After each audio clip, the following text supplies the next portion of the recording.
you! God damn it! Ah!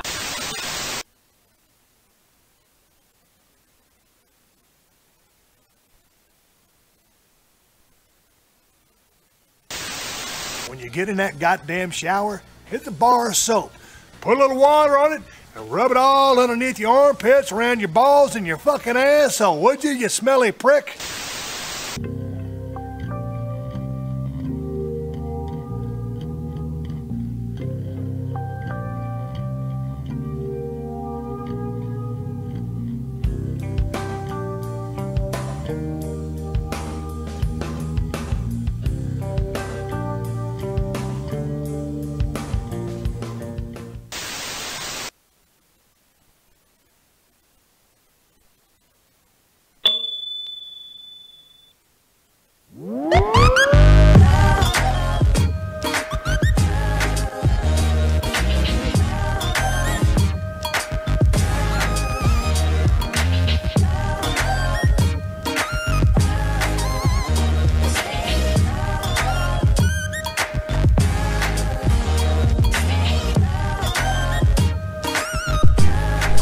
Never get sick of that intro with Anthony dancing.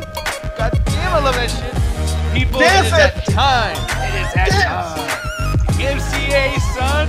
Midnight Chat Attack. It is here. Oh, Lord, that shit. Goddamn, it was really fucking loud. I apologize. Turn it up. Turn up the jams. I don't want to turn up the goddamn jams. Don't live tell what to do. You? Ooh, look at that. Even the Google Hangouts can't keep up with that fucking dance moves. Jesus. Look at him go. Oh my goodness. Look at Allie's talking to somebody else like, oh my god, I can't believe it. Oh, my mom's telling me that, like, our water is laced with something, and I was like, I just drank water last night. I know, so Allie's gonna be saying some weird shit tonight. She's all fucked up. Ooh, that water is laced with my dick. Like, man, I my ice cubes, like, darn it. I hope I don't die. I finally gonna get what you want. It's laced. Allie's gonna be the only one at the double toasted party with salmonella. No, like, Allie, I think you're a few miles away from Flint, Michigan, so I think you're fine. Yeah, no shit. Who knows? We might have another Flint, Michigan here. Oh, wait, say that again, Ellie? Flint, Michigan. Hey, I heard lead is good for the body. She fucked up the second part of that shit. Flint, Michigan. I didn't know it was called Flint, Mexican. Flint, Mexican. Damn, you still dancing? Jesus Christ, dude. Yes! I'd like to point out, I started face palming before the show started just to get ready for Anthony's dancing. Yeah. Hey, I'm hyped. None of y'all can get on my hypeness because this is the last show before all of us just get shipped the fuck out to Austin. I'm not even talking about my plane, but like I'm talking about like Amazon Prime fucking shipping. We gonna put all of our asses into a box and they gonna ship us. Except it won't be 2-day shipping. It'll be same-day shipping. Exactly. We get discounts. They gonna put us now. If you guys want to enjoy these privileged shoes, put in the Midnight Chat Attack in the promo code and make sure to get us some money. Exactly. I'm gonna be honest. You motherfuckers need to all go to a dancing hall or something and have someone teach you some shit. Hey, we all go Nah, man, you can't get me to dance, man. Nothing good ever happens with me dancing. Like, you guys can do a new show, like, instead of America's Got Talent, it's like America don't got no talent at all. Like, America ain't got shit. No, it's not our best. It's the internet don't have no goddamn talent. But sometimes you can find it just a little bit, though. But we still gonna have that 2-day shipping, Nick. And if somebody brings a camera to karaoke, yeah, you're gonna see our dumbasses dancing all over that floor. I still don't know how you guys got me to agree to that.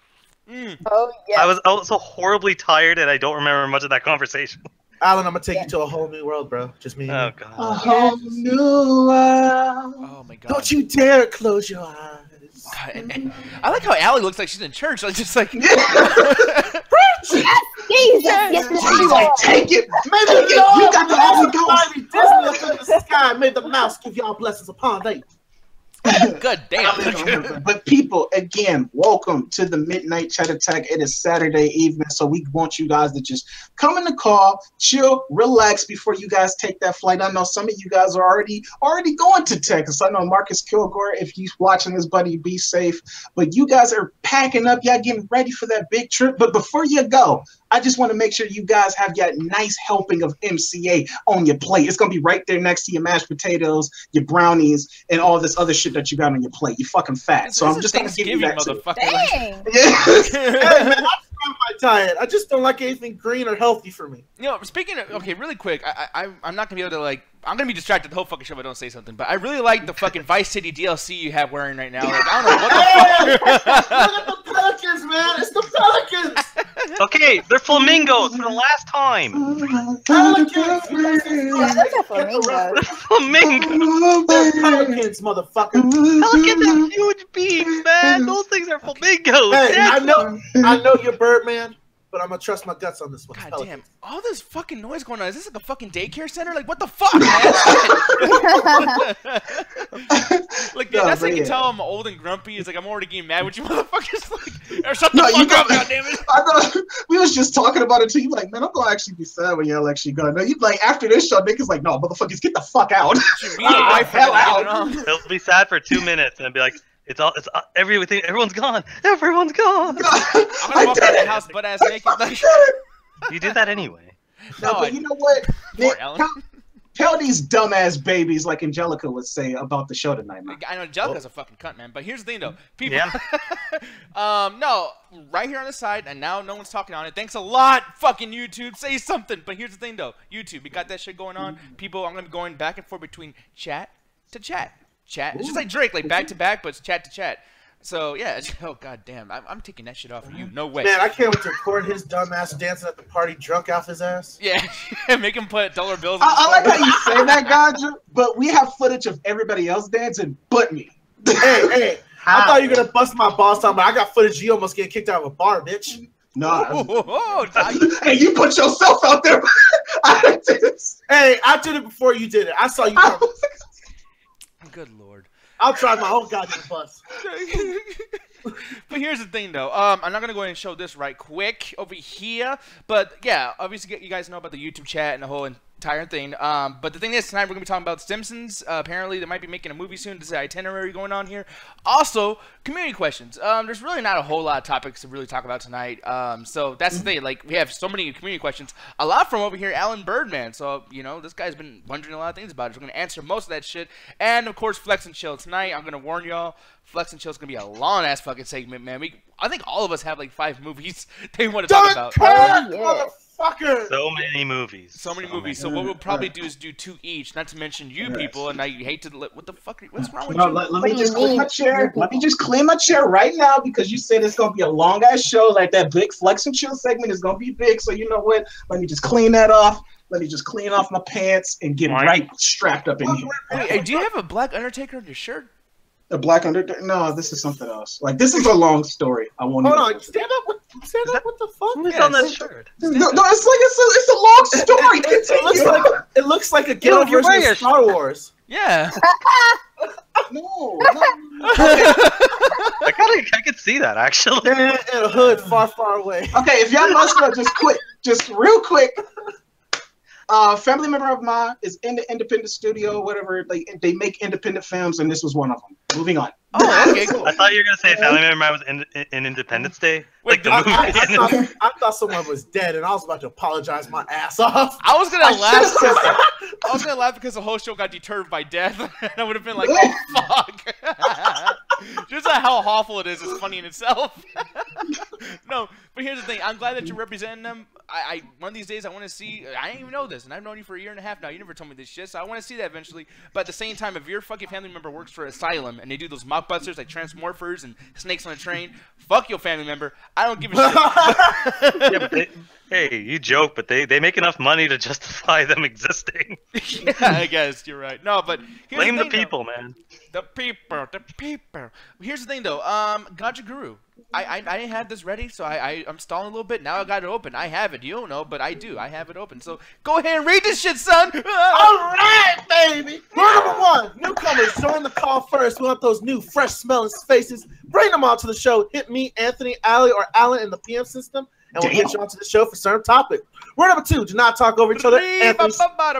Both of y'all shut the fuck up because it ruins audio quality for later viewing, and that's just not right. Rule number 3: please no nudity. This is kind of a general rule with YouTube because they don't like dicks. Take that to Pornhub. Rule number 4: do not give anyone else the link. We have a planned show here, includes who comes off of certain topics. So if you give anyone the links without permission, we'll kick you and them off. Rule number 5: read the rules, and Allie girl, Don't be a dick!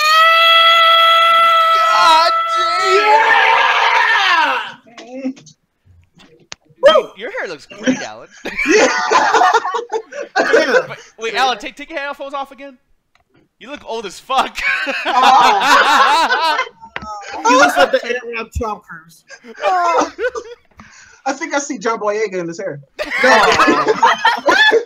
No, but people, hey, right after that lovely say goodbye, Allie, I want you guys to get inside the car. Hey, he's calling you out with that saying, girl. Yeah, like, people, that was actually really smooth. Damn, nice. Thank you. Oh, we have a sing off. Oh, we having that sing off. Oh, we having that. Oh, let's go. Let's go.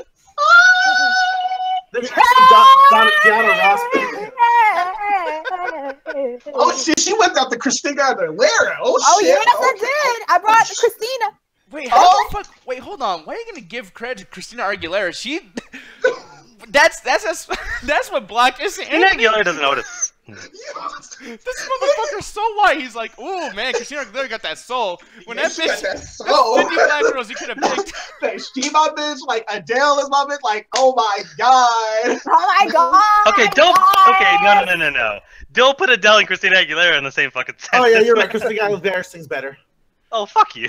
Alan, what have I walked into?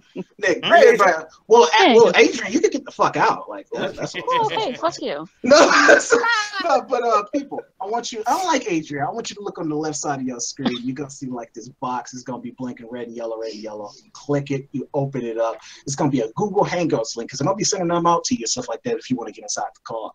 So you click that Google Hangouts link, you hop inside the call in a very Austin-like manner because we're gonna be there. So I that like even? us. yeah, exactly. It makes no sense. Just like every single one of your shit, they don't make no fucking No. Stop fucking hating, though.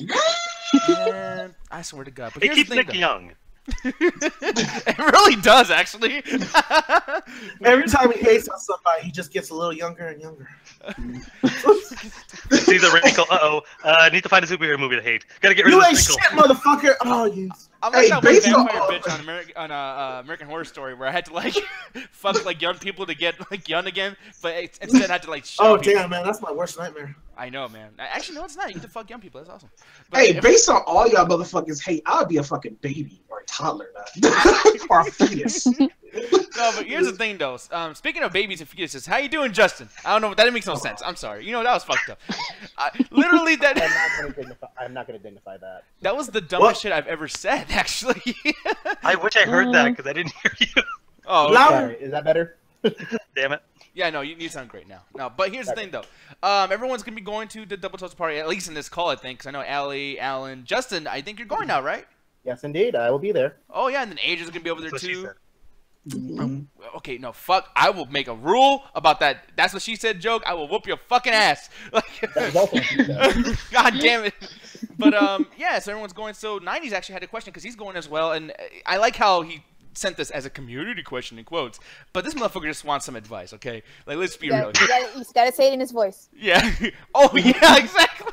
Dude, do the voice. Do the fucking voice. Do it. So, what would you recommend for flight entertainment? You Wait, Nick, are you the nice professor? Like you're like Professor Cluff, like, now you listen to me, son. I gotta tell you about this question. like, oh no, Obviously, yeah, had a longer than an hour conversation with 90s.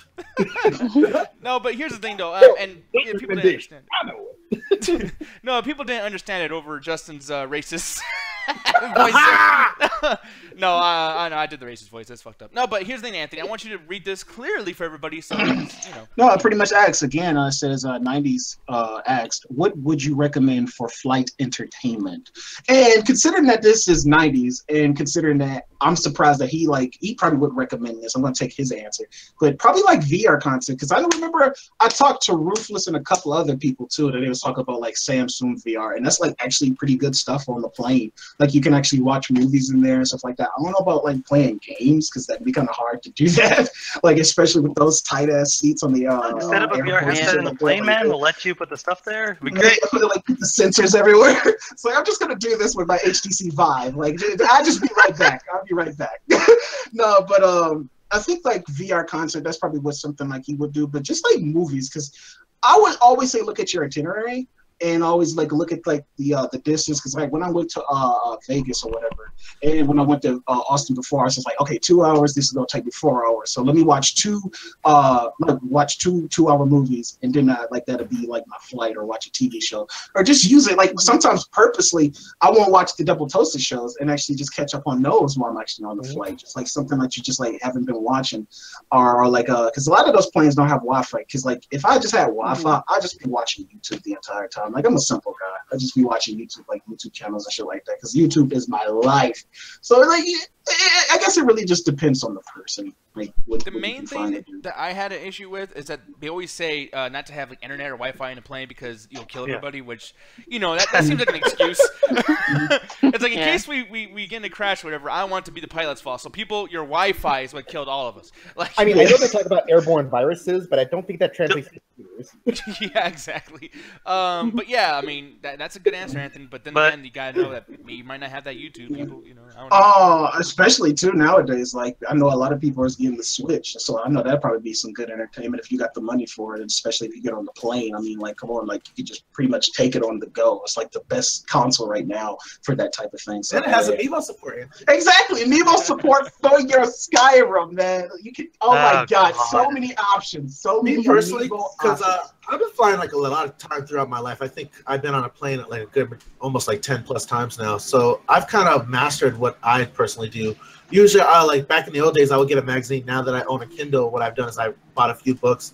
Nothing too long, maybe something like 30, 40 pages, short stories, short biographies, or, short articles that were saved from like old time. Or I just, save up movies from my iPad.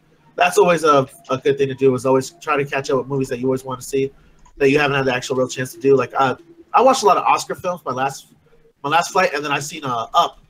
And I think it was Inside Out on my last flight, which I shouldn't have done that because I cried like a little bitch. I was sitting next to an old Jewish dude, and he just looking at me with such shame because I'm watching a cartoon and crying. Aww.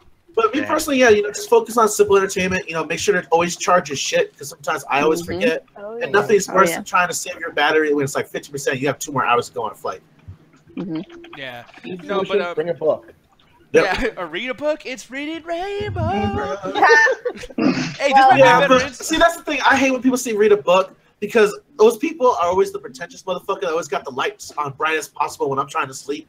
And I'm just looking at them like just the whole time, like, bitch, you have a backlight on an iPhone, right? I'll put the light on. Really? They have an iPhone and they're reading? You know what? You're right, Gaja. Like that goes for like movies and video games. That's probably another reason. Like if I had like a 3DS or a PSP, I could probably never play that shit on the plane because I'd be just too much engaged into it. Like, oh shit, man, come on! Like I could never play. No, I'm about to win. Like no, shit, no, I get the kill package. Like I could probably never do that shit. Or like you said you was watching Inside Out. I would rather cry than to just geek out, because I was actually watching Power Rangers on the plane, and just every time something would pop up or a character would pop up, like Zordon, I would just geek out in the chair, like, hey, shit, like you gotta contain yourself and shit like that. What the fuck? Are you like autistic or something? Hey, he gets really into it, man. No, he's artistic. So you gotta like really be careful. There's gonna be a white lady. Like a white old lady just sitting next to him, like, stewardess, like, excuse me. Please. I'm not comfortable sitting next to him. Hey, in this day and age, just cut to Anthony the whole time. Fucking trips, motherfucker. Hey, in this day and age, I wouldn't be surprised if I sat next to somebody that was like, I'm like, do you see that shit, man? He'd be like, man, I see that shit too, girl. You just share headphones the whole time. I don't know who you are, but listen to this. You got to hear this part when they start playing the theme music. It's amazing.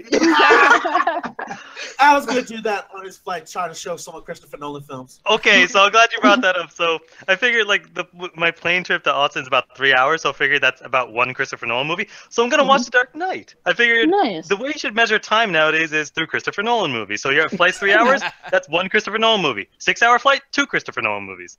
So nowadays, figure out how long your flight is, and then figure out how many Christopher Nolan movies you got to watch in order to get there. Once you want to watch a new movie, you've probably seen Dark Knight several times already, right?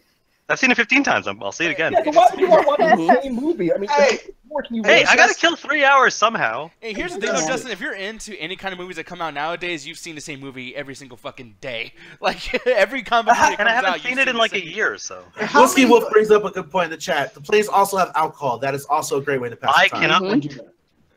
Oh yeah. They can't kick me out. They can't kick me out. Yeah. Damn. Alan's not gonna make it to America because he got shit faced on the plane. He's gonna turn into Leo DiCaprio from The Wolf of Wall Street. You do know those motherfuckers know how to land, right? Trying to fly on the plane. I need to start talking in Arabic. Oh, man, I gotta be careful about that, though. Yeah, be careful. Just speak English. Man, that was a sick burn. Like, Allie, I can pour something. Hey, man, I didn't say. Hey, y'all just assumed. I just said Arabic, and that's it. No, Allie, I'm sorry. That's all we needed. Burn. Pour something Man, else your from mom's home. gonna be pissed the fuck off. Damn. No, I had expected his computer to short out, and it's just like he just leaves a call.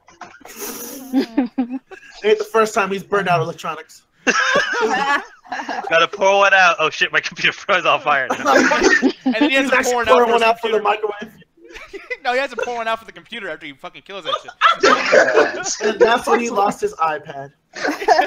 His iPad is just directly underneath. That's where he's pouring the water. And that's like a fucked up fountain that goes from the computer to the iPad. No, but the thing is, I'm gonna actually ask Asian really quick because you haven't been on in a while too. So I just want to give you your chance to actually tell us like what did you do on the plane other than masturbate to fucking Tom Hardy. So. Oh, of course. Unless the bathroom's no, I think last time I had my iPod, I listened to some music, some podcasts. I think.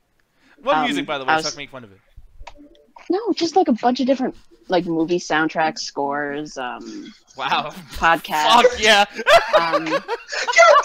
Again, I approve. I approve. Hey, I do the same thing too. I'll just put put my phone on shuffle. It's a bunch of movie scores. That's it. Yeah, Allie's by that window and that song's like, hey, come on, when I went to Austin last year, the guy sitting next to me on the flight was watching Batman v Superman. I'm like, God damn it. I was watching that. I'm stuck with this fucker for like 3 hours. Yeah. And then he looked on yours and he saw Beauty and Beast. He's like, what a bitch. That's more fun than. It's almost more fun than watching a movie on the flight. Is watching what other people are watching around you. Oh yes, that is man. This is so funny because like. Okay, so I was on a flight. I can't remember what flight it was, but it was long enough that they have, those TVs behind the seats. Yeah. So like this foreign family was in front of me, and like the kid that was like, I think the girl was like, she was a teenager, so maybe like 15, and like they were putting on Fury, and I was like, oh god, what? Oh wow. Watching Fury on the plane, I'm like, hey, that movie's great. Hey, it's a good movie, but I mean, a teenager watching like a really like violent war movie. I'm like, okay, I don't know if they know what really that movie's about, but well, I mean, to be sure, in-flight movies are usually edited, so I'm sure that's true. That's true. Oh, I want an in-flight movie to be something hilariously gory. Oh yeah. They'll put that mummy like movie that just came out and just had Tom Cruise like sucked out the plane over and over again. I want to like convince them to let me play The Dark Knight in the in-flight movie. I'm so glad you brought that up, Alan, because I am pissed at the modern service we get at airlines. Because I remember when I used to travel as a kid, they used to actually show you movies that were in the movie theater. Like it was some like hotel shit. Like I remember watching like cartoons that were just out in theaters, and I had to pay a movie ticket. Like I'm so pissed they don't do that shit for you anymore. Now they just give you basic cable and go fuck off. Hope for legroom. They still have some. It's not as much as they used to, but there's a few every now and then, like just barely out of the theater movies. Yeah, but it's not the same. For longer flights. It's for longer flights. Yeah. Fingers crossed, I can convince an entire plane to watch A Dark Knight with me. You ain't gonna do that. Hey, if I do that, it's gonna be a great. Like, who are you? Canadian. Go back to your Canadian. No, but Allie, actually, what about you? Like, what do you do in the plane? I mean, I know you kind of already said it, but in a sense, like, what do you plan on doing? I guess. She screams out Wonder Woman. Well, like, no, I have a lot of experience flying. I've flown since I was like 3 months old. So, like all those years, like we've been back and forth. So, I mean, like what I do now is like what Adrian said. I usually like, I get my iPhone, and I just put it on shuffle and just kind of like, I'll always try to get the window seat. So I'll just watch So I'll watch out the window, look at all the clouds, and like you can just imagine that listening to some Hans Zimmer like Inception music, and it's like, now we're going in a cloud, now we're going back out. Like, oh yes, Time soundtrack, time from Inception. So exactly, it's so epic. But because like, man, what I'll do is I'll over prepare. That's the thing, is that like you can't over prepare and then you end up just like listening to music. Because I'll download a bunch of movies, I'll download a bunch of shows, I'll download a bunch of books, and I just end up listening to my music. Like, Allie, I am guilty of that shit too. I used to pack my iPad, my Kindle, my 2 phones, and an iPod. I don't know why the fuck I did that shit. Man, like, you just want to have options. I'm all about options. And it always just like, I always end up just doing the basic stuff when I'm on a plane. But like sometimes, like this is before I actually, like I got my new iPad, my old one like barely works. So I would like put my my laptop like underneath my seat, like in its bag. And so I would like bring out my laptop and I would just like watch a movie on there sometimes like through my iTunes. So like last flight I took, I was so bored. I was like, you know what? How many more hours do we have? Oh, two and a half? Okay. So if I watch Batman v Superman, the like Ultimate Edition, that's like 3 hours. So we should land before I finish the movie. Yeah. One Christopher Nolan. I ended up skipping through like most of it and just like getting to the cool action scenes because I was like, I can't deal with all this freaking dialogue in it. But like, yeah, I'll do something like that. Honestly, like I love Christopher Nolan movies, but they tend to be kind of like too deep for me on an airplane because I'm like really excited. I'm like, oh yeah, I'm not really in the mood for something like really smart. So so I really won't watch like a Christopher Nolan. Maybe Star Wars, you know, I got like Force Awakens, I got Rogue One now on my computer, so I'm like, okay, maybe I'll pack that in. You know, Netflix also on their app, they actually allow you to download like select certain movies, certain TV shows. So I was actually talking to 90s the other day and I was just going through like Netflix and seeing like, oh crap, they have this. Like I downloaded all of Black Mirror. I got Sherlock on there, House of Cards. So I downloaded I was like, oh dope. Okay, I need to watch that before that exits Netflix because that's leaving. So like again, I got a bunch of stuff. I'm like, you know what? Like maybe I actually will watch some stuff this time. But like, yeah, that's what I say. Comic books, you know, books. Really, honestly, like I really always try to read books on the plane, and I just get like too like I have to know what's happening, sort of. So I'm just like I can't read on a plane. I really try, and I just can't do it. Yeah. So it really depends on the person. That's the one thing I would recommend though, really quick too, because this is a big thing, Anthony. Okay, I want you to pay attention to this shit. If you're going on a plane, you should really listen to this show called The Ringside Hangout. I think it's very important to watch this. I mean, lots of great stuff there. You know, wrestling, wrestling stuff. You got your content, you got your history, you got your facts. Shameless plug. Please watch it, stuff like that. And like you talk about books, Allie. Like you've been like ever since we seen the trailer, we talk about reading like Ready Player One. Yeah, so that'd probably be like really perfect to probably read on the plane because I don't think the book is that long if I remember correctly. So that'd probably be really, really good. Although when y'all was talking about her listening to the Wonder Woman thing and she's talking about her having options, why do I feel like she would like pull out a cello out of her package and just start playing this shit? Yeah, like, what is up with this girl? Your carry-on is a cello. I'm thinking that she would be playing the TV show Wonder Woman thing, but Wonder Woman! No, she would play the X-Men thing. Wow, I like how Justin got like flaming gay with that shit. Like, Wonder Woman! You can't sing the Wonder Woman theme without being that flaming. Anthony, the world's waiting for you. Like seriously, man, Justin gave himself a wedgie over that shit. But here's the thing, though. Because thumbs. But actually, somebody's in the car right now. Julian, and before we continue, I just like how you and I went back and forth with the whole corn stuff. I can't hear you, Julian. Oh, yeah, what's wrong? Okay, blink once for yes and 2 for no. Oh. No, I'm going to give you a blank weight 82. Yes and yes. Wait, he can hear, but I don't think he can talk. Huh. Okay. Man, what if he went deaf? That'd be hilarious. What if we all went deaf collectively? Oh god. Can I speak on your computer or something like that? Well, if we can't get a ship to work, like I'm gonna like go down to like the Taco Bell down the street because I can't waste my time. All right, well, give me a burrito while you do that though. Julian, leave the call and come back. I try to mute your camera. I try to mute your mic. Leave and come back, but don't work. I don't know what to say. Oh man, I could really a taco right now. Or go on a YouTube chat with me, and we'll have a ton of good times. Made us all hungry. No, I like how Ruthless is stealing Jet's fucking words over there. Julian's mic is trash. I don't know why, but Jet says that shit all the time. Everything is trash. Everything is a dumpster. Well, you didn't know she worked for a trash company for a long time. So. What do you do for a living? Trash. Hey, y'all laughing. That was a union job. She got paid decent. I just picture her like that one guy, like, garbage day! Garbage day! For real? Garbage day. No, but the one thing I want to bring up actually is two things. Like, for one, I feel like, because I have YouTube Red, and they let you download shit, like, offline now, where it downloads to the hard drive of your phone. Definitely get that shit. Even if you pay $8 just for this month, whatever. I think you should do that. Just download all the YouTube videos you want, so you're not like killing people by using the Wi-Fi. You're watching all your favorite YouTube shit, things you need to catch up on. I'm telling you, YouTube Red is actually worth the money, dude. I mean, I've had that for a few months now, and I'm not planning on getting rid of that shit. It's fucking awesome. And you can do that with music too. 4K downloader, just saying. Oh yeah, true. But or there's another method. Piracy! No, here's the thing, though. Everything is free if you can find it.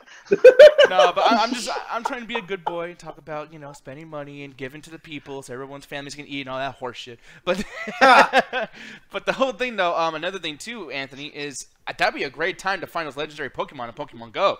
Just fucking get that shit out. You're going all fast. You find Zapdos and Articuno and shit. Like, Moltres. Yes. I was hoping you were going to say some ground-type Pokemon, because, like, how the fuck are you going to find that in the air? No, I was waiting for you. I knew you were going to say some shit like, oh, technically that's not a flying Pokemon. No. I don't know shit about Pokemon. That means logic. That's actually how the Pokedex sounds. It sounds just like that. Dude, Alan's in my Pokedex. Nick should He's the Pokedex. Nick should voice the Pokedex. No, let's stick with Vokes. I should Vokes the Pokedex. Bitch. Fucking fuck that shit up. 2 minutes, you're gonna fuck up a line, so don't give me that shit. Hey, but people are used to this shit. Like, I fuck up so much, people are just like, oh no, like, Nick's just talking. That's not a big deal.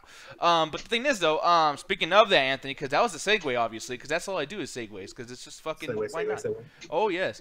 Who the fuck is still playing Pokemon Go? Because Anthony said he was, and he spent 6 hours doing that shit. Yeah. Okay, and also, story, like... I know I'd be giving you motherfuckers ammo shit sometimes, but to be fair, well, if we don't say shit that contradicts everything else you say, you'd be fine. Yeah. But to be fair, cause that shit is addictive. Like, I started getting why, cause like I get why people was playing it. Like, I really did start getting people why playing it. Like, I was walking, I was learning my neighborhood, because that's the big appeal, right? Like, it's got the whole digital Pokemon and stuff like that. That's a whole nostalgia factor. But like, it was just the whole exploring actually my neighborhood and shit like that. Like, knowing that this street connected to this street, and I'm just like, huh. Like, and it's kind of funny too, because this kind of goes into something that I'm actually I'm practicing driving now too. So I feel like it'd be better for me to actually get out of my house and actually learn my neighborhood, so I can actually know which streets connect to streets. So when I actually do start driving, I can actually have a better sense of my surroundings. So I would say, like, in that sense, it is actually really good. And I did start playing Pokemon Go around that time that it was like the whole legendary Pokemon. Granted, I know I wasn't gonna find any, but it was a lot of Pokemon that kept popping up. Was that Ladybug one? I know I kept finding Dittos, Sparrows, Rattatats and shit like that. Like, I almost got a Teddy Ursula over here not too long ago, but and I was actually collecting Pokemon in my bed and shit like that too. But I would say, sounds weird, actually. Yeah, I know, right? These Pokemon names and shit like that. You're like, what the fuck is that drug? But like, it's actually like I said, I totally see why people play it. I totally see why it's really addictive, because I got really addicted. Like, Nick is not lying. Like, I was literally outside of my house for 6 fucking hours just walking around collecting Pokemon and just exploring my neighborhood. So I could totally see the fucking appeal. Now, everyone probably assumes right now, too, and I like how Justin's yawning because I feel the exact same way about Pokemon Go. Everyone does not play that shit anymore. I mean, I don't know what I'm trying to do here. Hey, Pokemon, guys! And everyone's people like, yeah. Still do. It's just people aren't getting hit by cars anymore, so it's not newsworthy anymore. And it's not fun to watch. I love seeing people get hit by cars over Pokemon. It's just great. But here's the thing, though. I mean, people aren't playing anymore, but I'm not segueing into that. Usually we segue into, like, well, do you still play it? Do you still play it? The whole fucking thing. But we're not doing that shit tonight, Anthony, because we got a game today. We're doing it. We've been. Hey, he remembered he has wired headphones. We've been planning this for about, planning this for like 2 months now, right, Anthony? Yeah, I've been planning this shit for a long ass time, and we finally about to do it, sweetie. Yeah, so Anthony, you know what? Why don't you introduce everybody to this game? Go right ahead. Oh, pretty much this actually got an idea from like this online quiz that I actually see. It's pretty much says Pokemon or prescription drug, where you actually have to identify if the name that pops on screen, is it a Pokemon or is it a prescription drug? And I actually I want to see how good, because like you think this might be fucking easy. But no, it is not. It is I have a feeling I'm gonna win. Yeah, it is I actually. have a feeling too, actually. Yeah. So, You wish. Yeah. all right, let's see. Hey, y'all motherfuckers, y'all put your mouth where your shit at. Let's go, Nick. Wait, Let's what? go. I don't want to do that. Phrasing. Phrasing. No. No, let's just leave it there. That's not. Adrian already did that to me last night. We don't want to do that again. But here's. Damn it. Ass in your face. But here's the thing. Oh my Why would you put god. your balls in your mouth? No. Oh, ass. Just no. Anthony. I don't know, man. You just. I'm deflated. So, is this a Pokemon or a prescription drug? And I'm not even gonna try to pronounce that. So I want to I ask was you gonna guys. say Like, Vibria, Vibria. So yeah, like, Bravia. so you know what? Whoa, let's go down the line. And people, if y'all can play along, y'all could play along in the chat. Like, so if y'all think it's a Pokemon or a drug. So, Adrian, what you think? Pokemon or drug? I'm gonna go with drug. Drug. Allie. Oh, I'm sorry. I thought we were going. Okay. I'm gonna say Pokemon. Pokemon. What about you, Alan? I'm going with prescription drug because I think I know this one. Prescription drug. The other night. This turns out to be a Viagra derivative. I'm punching you in the face now. Oh god! That would be great. Apparently, Alan's little soldier does not stand up without some chemicals. Oh, Well, Skull, if people do that shit, then yeah, that's not part of the fucking point. Like, that stuff like that's not, I don't know. Yeah, But Gaja, what you think? Drug? I'm gonna go with drug. Drug. Okay. What about you, Julian, sweetie? Is it yeah, it's Yeah, working, it's right? working. Hey! No, I'm gonna go with drug because I remember weekends of nonstop Zabravra. What the The Bobra you just added. Did they just add like a Z. Yo, man, I need my Zabravras. What about you, Justin, sweetie? What you think? Pokemon or drug? Well, I'm sure I haven't filled out a prescription lately for Vibrava, so I'm pretty sure. I think I'm gonna go with a Pokemon. I think it might be. You gonna go with Pokemon? What you think, Nick? Oh, you already? Yeah, I already tell us, man. You ready? Tell You us. ready? No, I'm ready. I'm ready. It's- Oh, damn. It's a Pokemon. Man, that is a shitty Pokemon. Yeah. Who's that Pokemon? And that Pokemon has really big erections that last 6 Yeah, hours. it involves a Hey man, if it think lasts Vibrava- longer than more than 12 hours, go see a doctor, please. Yeah, contact Evolve. Professor Oak immediately. Take it to the local Pokemon Center, please. That's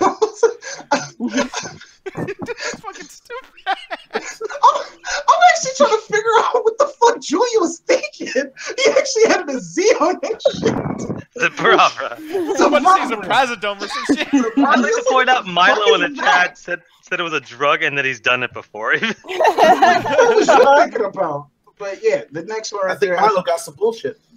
The next one. I think it's pronounced Navia. Navia. I'm not sure. Navane. Navane. But yeah, is it a Pokemon or a drug? And you know what? I'll start with you, Justin. What you think? Pokemon or drug? I think this one's a drug. You think this is a drug? Julia, what you? Trick question. It's the people from Avatar. Those are the... Man, that's not even that far off. Really No, isn't. it isn't. No, it's a tribe of Native American Indian, the Navajo, right? The Navane, yeah. The Navane. And I'm gonna scalp your ass, Justin. God, you should be killing in this, man. What you think? Pokemon or drug? Drug? You think it's a drug? What about you, Alan? Same thing. I'm going with drug. Oh, Drug. sorry, I thought I said Alan. No, Alan. I said Alan. My bad. Alan. Go ahead. It sounds like a Uh, Cree. Navan. Navane, no, yeah. It sounds like a plant, but It what does about sound you? like a drug. What about you, Allie? What you think? I'm gonna say a drug. Drug. Okay, drug. And Adrian. Drug. Drug. All right, you know what it's time for? It's Oh, time to what- show what- the shit. And there we go. It's Is a it- drug. It's a I drug. got one. It's a drug. It's a drug. Yep. You know what's funny though? It sounds like a Novocaine derivative. So. Anthony, you spelled the shit wrong. Wait, I spelled it. No, okay, no, I looked that shit up like 3. I spelled check. Okay, like you're right. No. Damn, he got quick on that. He's like, I'm not getting sued for infringement. Y'all motherfuckers be ready to put my ass on the chopping block, so no, I was checking these motherfuckers. I was fucking Santa Claus in this bitch. Yeah, here's okay, I was like, I get it. No, but my next one though, this is my favorite Transformer. Yeah, got me right. Decatron. Decatron. That's a Oh yeah, drug. he 100%. That has fought to be a drug. Starscream in that one episode, right? So, Pokemon or drug? Ganja, go with you first, sweetie. Drug. Alan. Same thing, drug. That has to be a drug. Allie? I'm gonna go for a drug. Adrian? What kind? Drug. Julian? I think I've caught a couple of these. I think it's Pokemon. They're actual drug Pokemon. That's a trick question. No, what you think? So you think it's a Pokemon, Julian? Yeah, I've definitely caught a few of those. All right. What about you, Justin? I think it might be a Pokemon too. I'm not sure, but yeah, let's go with that. Yeah, they saying in the chat too, Ruthless, they saying drug tastes like Pokemon. Nick, what is it? Tell them the right answer, sweetie. Whoa! It's Trick question of Digimon. This might as well be Mucinex the way that fucking thing looks. Like I don't know what the fuck. Like it looks like some kind of nostril medicine or something. When I looked this up and I seen that packaging, you know what I thought of? I thought of fucking Zombrex. Yeah, from Dead Rising. Yeah, I was like, is this Zombrex and shit like that? That's so fucking weird. It's 20 milligrams of T-virus. I just want to point out right now, Allie's an elite, so she knows her drugs and her Pokemon. Yeah. Go ahead. But yeah, can she get the last I like one, that though, face. guys? Like I like that drug dealer face she had. Like, oh, y'all want some, huh? I got some Screenshots commence. Allie turned into that one motherfucker from that commercial and shit. Do you think I ever lie to you? Yes. It's like Luke Cage. She was secretly the drug dealer the whole time, not the villain we were actually interested in. No, but Nick, the last one, people. Is it a Pokemon or is it a drug? Yeah, by the way, if you guys missed this, y'all stupid. Here we go. Because wait. I know. So is it a Pokemon or a drug? Justin, you know it? What is it? That's a freaking Pokemon. It's a freaking Pokemon. Oh my god, so rude. Tell him. Julian, what about you? Another trick question. This is the thing that connects the baby to the woman. Oh my god. No, it's a Pokemon. You are so fucking wrong. Oh my god. Wow. Umbilical cord, Umbreon. Oh, what about you? Gotcha. What you think? Pokemon or drug? I'm just gonna go with Pokemon the way Justin reacted. What about you, Alan Birdman? What you think? Man, yeah. Normally I would. It feels like it's a prescription drug, but I'm pretty sure it's not because everyone in the chat saying Pokemon, so Pokemon. Yeah, everybody in the chat is saying Pokemon too. Allie, what you think? Pokemon. And lastly, Adrian, what you think? Pokemon or prescription drug? Pokemon. All right. It seems like most people want are speaking to of be wrong. Yeah, It's an Pokemon. EV evolution. And Anthony? Yo, Yeah. tell him. Let's go. Yes,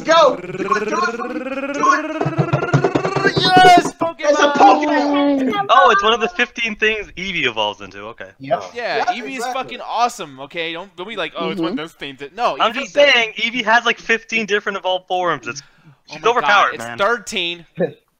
Oh, Damn, overpowered, man. Over 9,000. fucking nerd. No, I'm the nerd. I bet you can name them all. No, I was talking about Nick, but okay, bitch. Damn. Name them all. It's a Pokemon. I like how I defended Alan. He stabbed me in the back.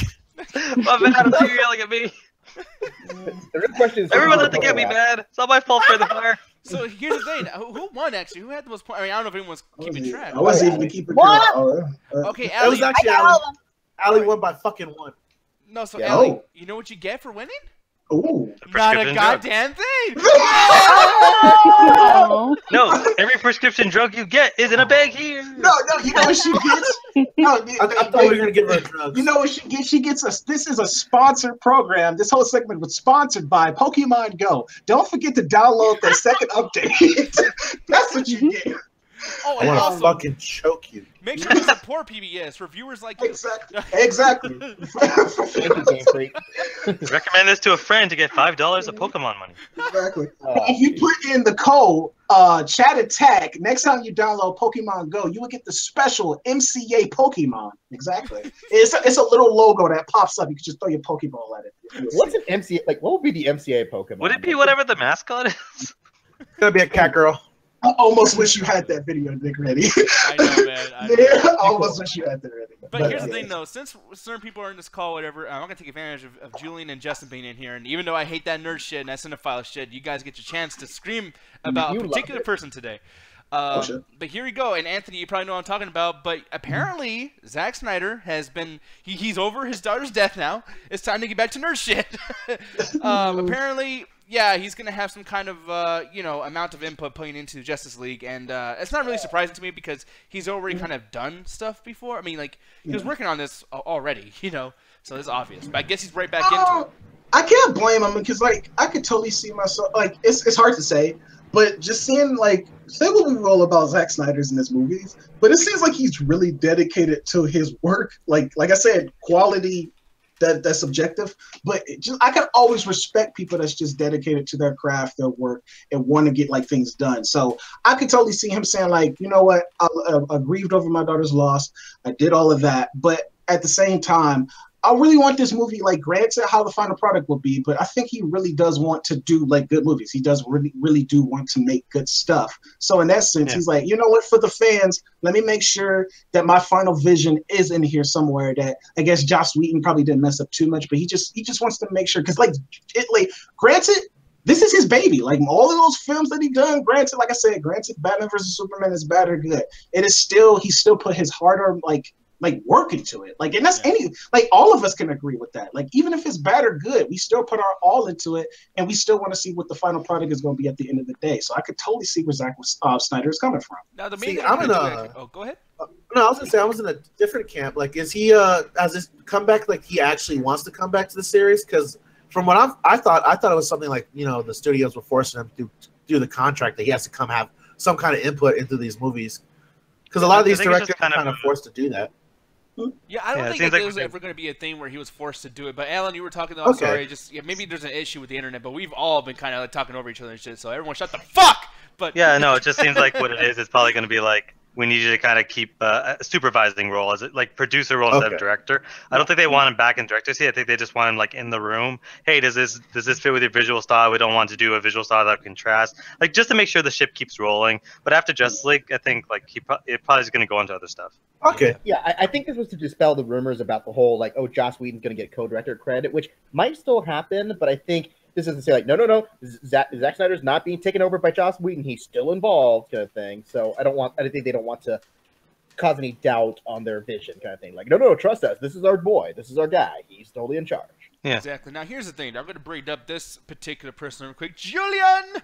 Now, out of this whole community, dude, I mean, me and you fight a lot, personally and movies and the whole thing. But I completely agree with you on your particular review for Wonder Woman. You and I think literally we're the same opinion on this, and I'm kind of curious.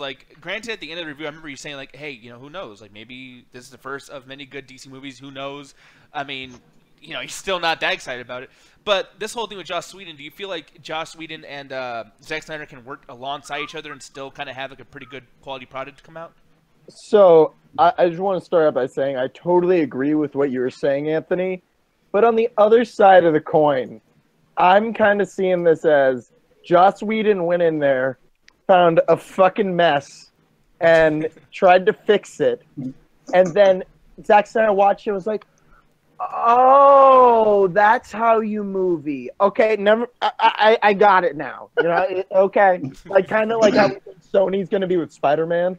Wait, so you think Sony might do a good Spider-Man movie after Homecoming now, or?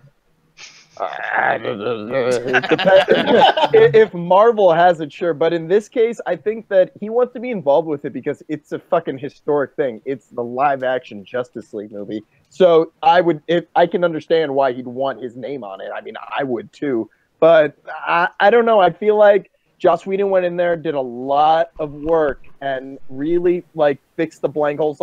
from what I was hearing, like behind the scenes, what was going on, what Joss Whedon was doing, like there was so many gaps in the story, just like in Batman vs Superman. Like he said something like, "I'm putting ligaments in there" or some shit like that, and it's like, okay, like let him make the body. Doesn't this movie come out in, like, doesn't this movie come out soon? What It the hell comes is out in November.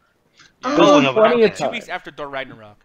I really hope that I really hope that that like kind of works in the film's favor and not like against it, because I don't want us to like watch it and it does feel like totally two different people actually directing the goddamn film. Like Joss Whedon pulling the film in this direction, Zack Snyder pulling it in this direction, and the movie feels like really fucking disoriented. Kind of like how AI was. I like that movie, so I don't know. I don't know. I feel like it's gonna feel disjointed no matter what, because they're writing off of like the only movie that really works in the series is Wonder Woman. Like they still have to reference Suicide Squad and Batman vs Superman, and they're writing off of that. Like this is considered a continuation of that, and like when something like that falls flat on its face, like getting up is pretty fucking hard. Dude, but you're talking about like those movies are like a fucking crux. Suicide Squad can be summed up in shit went down in whatever the fuck city we were in, and what was it? Batman v Superman. It's like, yeah, that's the only thing they really have to work off of. But yeah, that's what I'm saying. Like those were failures, and like they're continuing the story from that. So they have a lot of like good writing that they need to make these characters worth giving a shit. Because otherwise, who fucking cares about Aquaman? He has sweet ass hair. Awesome. Man, God, you fucked up. Hey, let the man talk. Continue. Yeah, I'm sorry. Go ahead. But if you want to see what he's laughing at, check out the chat room. Yeah. Oh, that's such a good job talking shit, by the way. Like, just shit to your ass. No, but that's the thing, and I want to actually bring up something really quick. And I know, I mean, stop me if I'm like kind of like not letting you reply to Ganja or anything, but a big thing I want to say too is just like recently when we talked about Wonder Woman, I felt like Batman v Superman and all these other like DC movies that everyone thinks sucks would have been better if they were just like positioned in a right pacing in the right way. Like I think Wonder Woman should have been the first of all three, you know, in the Suicide Squad after or maybe before Batman v Superman. I don't know. I just feel like, you know, everyone would have looked at it differently. So do you feel the same way, Julian? Because I know you weren't there when I brought that up. I think the order doesn't have anything to fucking do with it, because those movies were written the way they were and the stories were like designed the way that they were, and they turned out like shit. I think if they would have, I mean, they basically started with Wonder Woman no matter what. I think they were just trying to like get ahead of Marvel and do something different, but like I think it's kind of backfired on them. I think they're trying to like catch up and be able to make up for lost time, but I don't know how else it's going to work. There's a huge difference between the trailer that we saw like 3 or 4 months ago and the one that came out at Comic-Con. Like everyone noticed that, right? Like there wasn't that garbage music from that first trailer that we heard, you know? Actually, no, it was still there because from Godsmack, and I know that song very, very well. But there was the cover of the Beatles song. Remember, "Come Together"? Yeah, that fucking awful cover. Yeah, that's not there. Yeah. I mean, it was in the new trailer. Yeah, in the beginning and at the end. The fucking they like literally played that music like at the panel when everyone came out. And it was almost like a wrestling theme song. Like when he came out, it was like they're really trying to make that their theme. Yeah. Well, everyone hated the Wonder Woman theme, so they can't play that anymore. I mean, I don't know what it is with Zack Snyder. He just loves cover versions of famous songs. Because like we saw that when we watched Dawn of the Dead, where he had like all those covers like Down with the Sickness. Down with the Sickness, though, that was a song that was a cover that was already done. He was just but now he does that with Sucker Punch and with a whole bunch of other things. It's just like, oh yeah, we'll do a cover of the Pixies, we'll do a cover of the Beatles, we'll do a cover of just whatever he likes. You're even talking about that song too, like "Woe Is Me," that he also did for Dawn of the Dead as well. Like that was another song that he redid. But that's the thing, I actually like that shit because, and plus too, he actually used the original Disturbed Down with the Sickness song, and the David Allan Coe like remake that was like more comedic, so it made sense to me. I'm pretty sure he wasn't playing that song to be like, ooh, zombies, like down with the sickness. Yeah, no, but that's become that fit really well. Even Watchmen had a couple of those too, I think. Yeah. Even at the end with that weird sex scene at the end too. I think Zack Snyder has a good handle on music. Sometimes, like I'm one of the people where I'll defend Watchmen to a certain degree, but the Hallelujah cover that's in there is one of the worst fucking placed songs I've ever seen in a movie. It was it's awful. an old cover. And practice my old friends. I did that by Disturbed, by the way. I didn't mind that in Watchmen. I just think that now that things like what's it called, Guardians has been a huge success. You know, like I think I'm worried that they're going to do what they did to Suicide Squad to these other movies, and that is the worst thing they could fucking do. And you bring that up too. I'm so sick of the music shit that's happening right now. Like, I really cannot stand Guardians of the Galaxy, like, overusing that Fleetwood Mac Chain song. I mean, they could have used the tantric version. They could have used a new version. Even Bone Thugs has a version. You could have used anything that would have been at least a little bit different. Yeah, they do. It's actually pretty badass. But there's a Bone Thugs and Harmony featured on the Guardians of the Galaxy soundtrack. Hey, that would man. feel out of place. Hey, well, at least have Black Panther do it. Fuck, like, god damn it. No, I'm sorry, that was racist. But the thing... He's black. Black music. Come on. Yeah, come on, guys. Isn't that how entertainment works, Julian? You know, you put black with black, and that just I makes guess. It's I actually, guess. it's Black Entertainment boy. Panther. Well, I was about to say it worked for Luke Cage, so why not? And BT. Yeah. Blaxploitation, guys, come on, right? It's bad because it's blaxploitation. No, but anyways, the whole thing. I'm sorry, I hate that fucking show with a passion. That's up there. That was a movie. I hate that more than Handmaiden, but it's a TV show, so I give it a little bit of leeway. Anyways, aside from that, the music thing, Thor Ragnarok doing this weird fucking like old school music thing, the 80s. That's the thing, though. The music they're using in that trailer, they blew me away because that's not just some random dude. That is that is fucking Hotline Miami music. No, that's from The Sword, that actually. That's a soundtrack. band that does lots of good synthwave shit. And Anthony showed me synthwave, and it's amazing. And I like how they're kind of like using a YouTube playlist, like a 5-hour playlist. Like, what sounds good for a trailer for Thor Ragnarok? Let's pick something here. Yeah, But, like, just find a Spotify playlist and just pick a fucking song nowadays. Every trailer has a song now. It's ridiculous. and I'm wondering too, do you guys feel like, because Justice League's kind of doing the same thing with using that song from the Beatles and everything too, in a way, not 80s, but you know, just old school shit. But do you guys feel like at some point we're gonna get some trailers that are gonna start going for the 90s? Because like, I didn't grow up in the 80s, so maybe that doesn't resonate with me because I just don't give a fuck. Start going for it. Well, dude, they had like a bunch of songs that were like Kanye West fucking was the title of that. Like, Assassin's Creed movie. That's a Kanye West song for some fucking reason. Yeah. Oh yeah, like Because I am a god. Yeah, like I am a Black god. Sabbath, Best god ever. Actually. Oh, that movie's fucking trash. God damn, I watched that movie last I know. God damn it. But, and DT, wow, I'm no, Milo, dude, hey, I'm here, we can read the chat too. Why don't you bring your ass out of that DT chat and get into the call? We'll give you a fucking link, ask any of us. I'll give you a map and a Burmy help us screen. Yeah, I'm just, I'm gonna invite that man. Granted, I just insulted him and told him what to do, but that's how we do things here, you know what I mean? He won't bite, trust me. But yeah, I don't know, man. I'll bite the fuck out of that ass, dude. Just fucking... What? I don't know, man. Don't you judge me, Allie. I don't know, man. Oh, fuck. That's a judging face. But speaking of movies, though, I'm going to bring this up really quick, too, just while we're at it. We don't have to talk about it a lot, Anthony, but I'm curious what you think, because I think you like this movie. I'm not sure. But Simpsons 2 movie in earliest stages. Why the fuck are they doing this, and did you like the first movie? Oh, I really did like the first one. Like, it was, it actually made a really good tie-in video game, too, that was on, like, the PlayStation 3.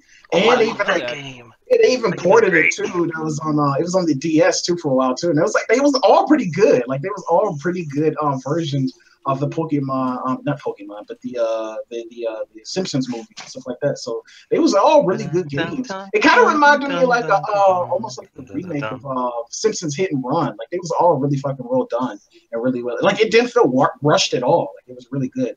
The best for the movie, yeah. Like, it was kind of like the natural development of the series. You kind of go into like these things, and I'm glad that they actually keep it within the mythos that movie actually happened in the context of the show, like the whole dome, because they always reference it nowadays too. Like, yeah, remember that whole dome was over Springfield? Like, yeah, we don't want to talk about that anymore. And I think that was like, for me, that was like the last time that Simpsons was actually kind of like somewhat clever when they had to actually do some of the jokes and stuff like that in the movie. Like, it actually had a lot of laugh out loud moments and stuff like that. Like, it really did. Like, it did feel Simpsons-ish. But it's kind of funny because the shows haven't really went back to that cleverness since. Maybe like a few missed like hits in there. Like, I know I try to tune into the Treehouse of Horrors. Sometimes they do it, sometimes they don't. I know the last episode that I really watched that was actually kind of clever was the Lego one, where it was like based off the Lego movie.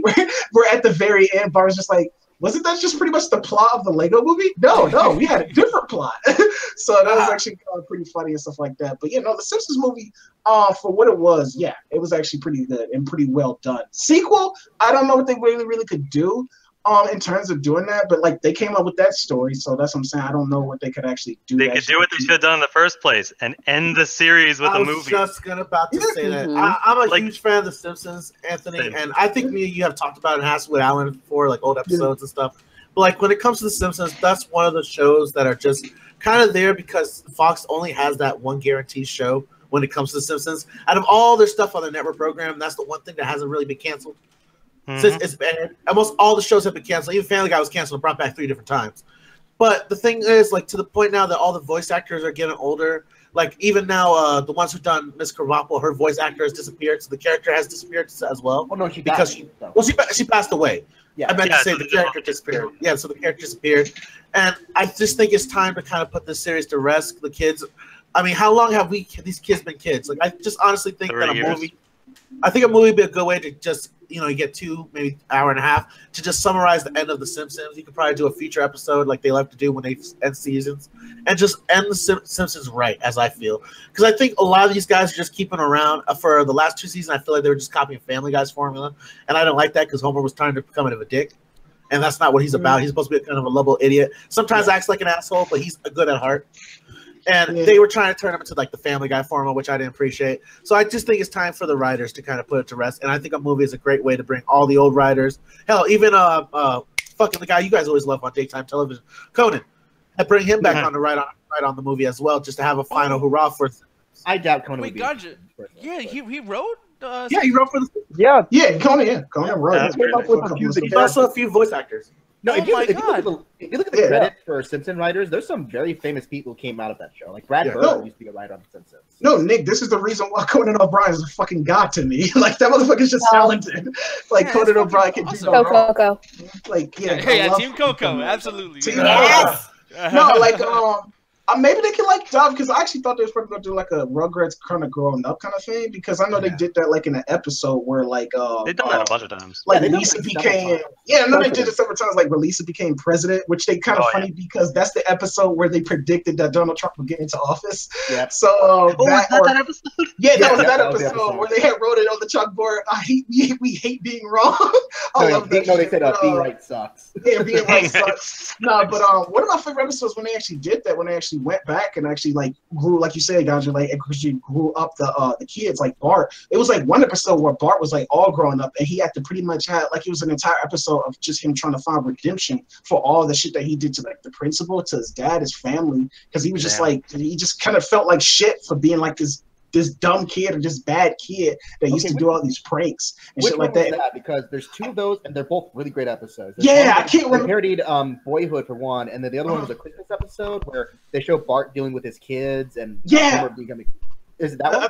I think it was that one. It was pretty much just going. I don't think it was the Boyhood one was a newer one, and I didn't see that one. But it was like an older episode. Where it was just pretty much just his just road to redemption. He just like pretty much just making up for all that old shit that he used to do. So I would love a movie that kind of dives into something like that, like to go deep into like the characters and stuff like that. Because I think at this point I could be wrong, but would any character really benefit from like being flushed out a little bit more? Because I think at this point it's been 30 years. It's a comic book problem of you can't flesh these people out anymore because it's been 30 years of fleshing out. It's getting to the point now they're retconning shit. I think we did it. I know a lot of people say that when the Simpsons kind of like turk off is when they pretty much retcon Principal Skinner's like entire background. Oh, he's no longer Vietnam vet? No, that's the thing. That's what they replaced it with. Yeah, they revealed it. I much prefer that one. That's much funnier. Yeah. I know Josh is fucking stupid. Oh my god. Can't that be laughing at me or the fucking thing in the chat? No, man. We laughing at you eating that ass, Alan. Like, I don't know. The chat, look at the chat. It's a big ass bitch. People laugh the second I make a joke. It's hard to know what people are laughing at. No, I know. But just pretend it's you, man. God damn. It's definitely not your joke this time, bro. I'm sorry. Jesus Christ. I'm sorry. No, come back, baby. He gotta go cry. He's got to go get his red shirt for later. He's gonna go cry that ass. I'm already wearing it. Wait, how can we still hear him? What the fuck? He has wireless headphones. No, that's actually one of the other generic ass white people got a call. I'm sorry. What? I'm sorry, that was racist as shit. I'm hanging up every race. I'm talking shit about everybody. I'm sorry. Apologize. You're hanging up every race? That's fucked up. No. Oh, you motherfucker. Damn, Justin loved that shit. He's like, yeah. Damn. Anyways, though. Simpsons 2. I don't know what the fuck's gonna happen. I'm not hyped for it. I think that, you know, it's like 26 seasons so far. Even Cops is running out, and they're cops. Like, it's just like, I mean, I don't even know, man. It's just the problem, like, what can you see in a movie of The Simpsons that you can't see in an episode? Like, pretty much all their episodes nowadays, they're either just somewhat decent Simpson episodes or they're movie parodies. Like, that's the big gimmick now, is that they do Boyhood, they do Lego Movie, they do just whatever movie's popular, they do a Simpsons version of it. Yeah. So that's what I'm saying. Like, this is a perfect opportunity for them to bring all the old writers, you know, even Matt Groening, to bring him on as an actual writer again, and actually try to give a final hurrah for The Simpsons. This would be a perfect way to do it. Okay, well, one, Matt Groening never really wrote anything in The Simpsons. He just came up with the idea. And two, he's doing a new show on Netflix, so he's busy with that. Yeah, but I'm more sure they could bring him back if everyone knows it's going to be the final Simpsons product. But that's the thing. It's just like Simpsons, like as it's continuing, that's why it needs to really end, because like at a time, Simpsons used to like set trends and actually like set the trend for pop culture and the direction for pop culture. Now it's just kind of following it, which like it seems like Simpsons was never supposed to be in this position. I mean, like to the point now where Simpsons is doing the fucking Harlem Shake, like in the God, really? Yes, they actually did that. Like that, they did the Harlem Shake, and then for one intro, they pretty much just did the fucking Keisha song. And I love Keisha, don't get me wrong, but Simpsons. I think the worst thing they ever did for their intros was having that long intro that set off the trend. What was that? The one that they showed them like making like a Korean, you know, like everyone's animating at one of those factories for that episode of The Simpsons. Yeah, the Banksy one. Yeah, no, and that's the weird thing. Is, like ever since then, they've been trying to one up that with these crazy, silly, dumb intros. It's not possible. Like, yeah, it's like, okay, the Rick and Morty one was too much. The Guillermo del Toro one was too much. I get it. Yeah, just like, they're kind of cool, but no one's impressed anymore. Honestly, them wanting to do another movie, that kind of gets me excited, because I feel like the writers or the people involved in the show, they're pretty smart, because like when the first movie came out, people were like, why are you making a movie? And I really dug the movie. I thought it took advantage of being a movie. It told a 90-minute story and it did it well. And hearing you guys say that like their new thing is like parodying movies, I mean, shit. I feel like yesterday I was talking about how those parody movies are dead.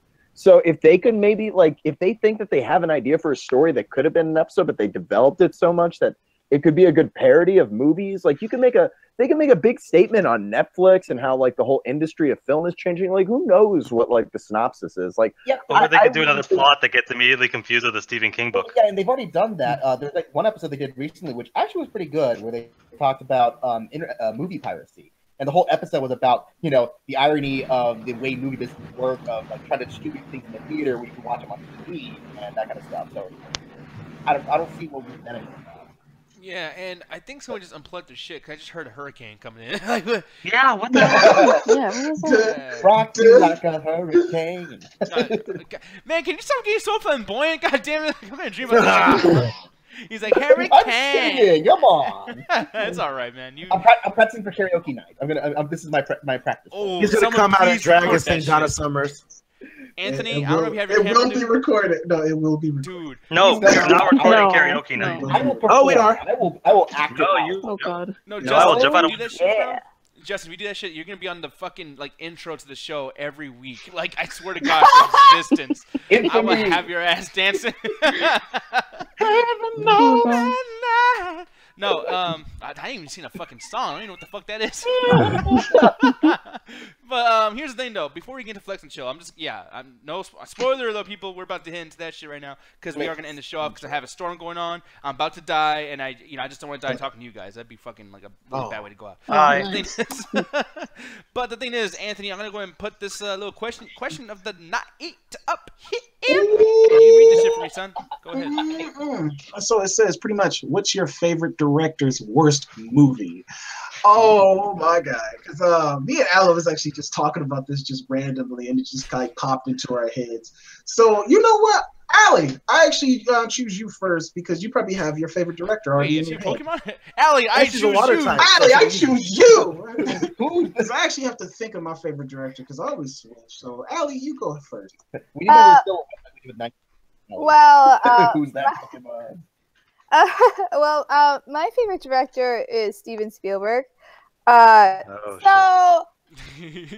haven't seen every single one of his films. But I gotta say, like, my least liked out of everything probably that I've seen from him is probably Warhorse. Warhorse. Warhorse? Yeah. What the fuck? He made it a couple of years ago. Yeah. So it's about this boy in this relationship with his horse, but during like World War I think. But yeah, I was just like, okay, this is a beautiful looking movie, but like, I got nothing out of this. Like, it's just a typical, like, oh, well, Steven Spielberg, we're gonna play up the music, to make you all emotional, and it's like, I don't really feel emotional. Thanks, John Williams. So.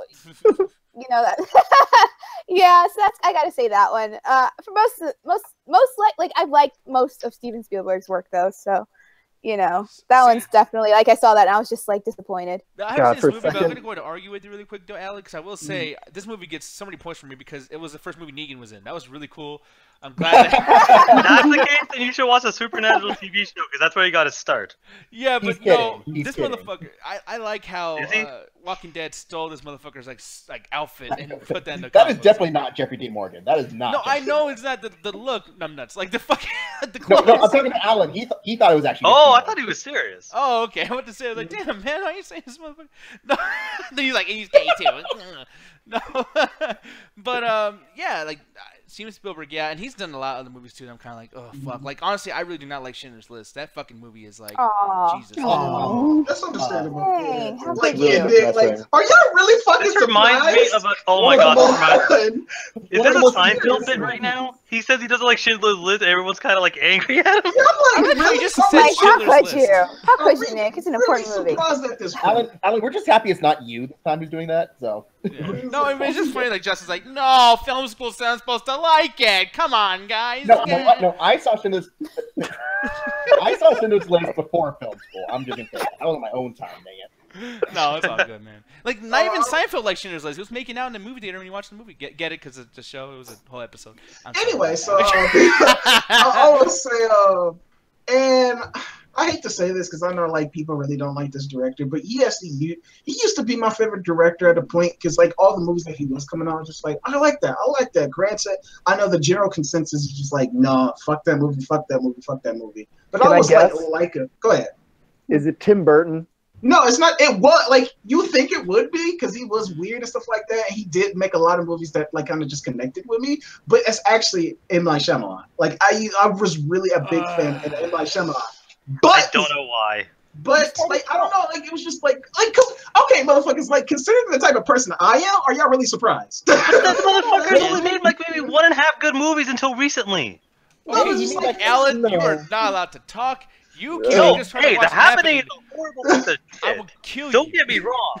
The Happening sucks, but it's like funny how bad it is. The Village, and then he brought it back with The Devil. Like it was a lot of movies that he had did that I was just like, damn, I really like these movies. I like the whole twist, the whole thing of just making me think. But the movie that just really like I couldn't defend him no more because like he not only fucked up something that I loved, like the original cartoon, but just like how he just completely missed the point. The Last Airbender. That's when I was just like, I can't defend you no more, bro. Yeah. I can't defend you no more, bro. Like you fucked up. You fucked up this thing that could be so fucking good. And considering your mind, dude, you probably could have did something really fucking cool with this. I know you could have. Like I have faith that he probably could have did it with a good. Like he probably could did a good thing with Avatar. He probably could have did a really good thing with that fucking property because it did have a lot of good things about it. It did have like the special effects and stuff like that. The characters, the casting might have been just like way totally fucking off, but it did have like a lot of things in there. And what's the name's dialogue too? Like he actually did for like that guy's uncle. Like he was like funny at times, but it's just like everything else, he just completely fucking missed the point. And I was just like, dude, I can't defend you no more. You fucked up a really good property that Nickelodeon actually made very mature. Like, you actually made this shit more childish than the fucking children's television network. Anthony, I gotta ask you something, and I know it's gonna make you mad, but how do you feel that he's possibly gonna be directing the sequel to it? I'm sorry, man. I've been hearing that rumor for 3 years. His lesson? Maybe. That's never gonna happen. I will put money down on it. That'll never happen. He's made two good movies. Like so far, like recently. Okay. Yeah, but those aren't big budget action movies. Like those are small, like little thrillers that turn out like to be kind of interesting and fun. Like he's kind of like M. Night is kind of like the Wachowski like siblings or sisters now. No, he actually made a good movie. But it's just like they need like a smaller budget. They don't need big budgets. See, like he works better. But I'm kind of curious because here's the thing. Like, okay, the show, like, there's so many episodes and there's so much like things to that. And like, I don't know what you're expecting. I don't know who you would pick to direct it. But how are you gonna put? No, but here's the biggest thing: is like, how can you get that show that has so many episodes and contain that within an hour and a half of a fucking movie, even 2 hours, even 3 hours, and make that good? Like, how is that possible? I don't know. No, it is undertaking. Like, it is difficult. No, it is an undertaking and stuff like that. Like, don't get me wrong. Like, he had like it was already overwhelming before he came onto the production and stuff like that. But just considering the other stuff that he did in the movies, I actually have faith in him. Like, maybe I'm fucking wrong for having faith in the guy, but all the other movies and all the stuff and like just his writing, I thought he could probably do something really cool with the fucking thing. And you actually got a good point. Like, I really don't know what director probably could do something with, like something that's just like big. Like, you probably can never do this into a good movie adaptation because, like you said, the story is so fucking long. So it's just like, I don't know who could actually do it. You probably have to do like a live action TV series. It's gonna have to be something like Peter Jackson, somebody who actually really cares about the property, like what he did with Lord of the Rings. And yeah, like something. This is so important too. Like, this is something that needs to be paced so much to where it's so slow that you could stretch this out for 4 movies. Like, this needs to be Lord of the Rings again. You know what I mean? Well, that's how the TV series went. It was like 4 books. Yeah, and that's what I thought. Yeah, and that's what I thought they was going to do. I thought this was going to be like the first book, like Water. Well, that was the plan. Like, I thought that was like it was going to be 4 movies, kind of like what they did, like kind of like with the Hunger Games or like the Maze Runner series. Like, I thought that's what they was going to do. But like, so I think you could do like you could still condense it and still make it a good story. You just got to have a good writer. And I thought Emily was. I think he means condense. Condense, yeah. You have to condense it, and you can actually do it. I know that it's actually possible. It's just totally a challenge. doable. The movie though was kind of dead on arrival when you like look at the casting of that movie or look up the story of how like the guy who got cast as Aang got that role. It's like, is it that fucking easy? I just send a letter to a director. Yo, I kind of look like this guy. Like, can I please do this? I know how to do some karate. Like, what the fuck? You get an actor. Okay, the casting wasn't the biggest problem with this movie. Yeah, it was. It was. Okay, no. It didn't help. There are a lot of problems with this movie. The casting. Oh, you mean Ong? Yeah, that's dialogue. Hero? The casting was wrong, dude, because they were the wrong fucking race for something that is but the movie about also the race. still had a lot of issues with it. You don't have like an old Native American woman be the grandmother of 2 white kids. What the fuck is that? Yeah. Hey. You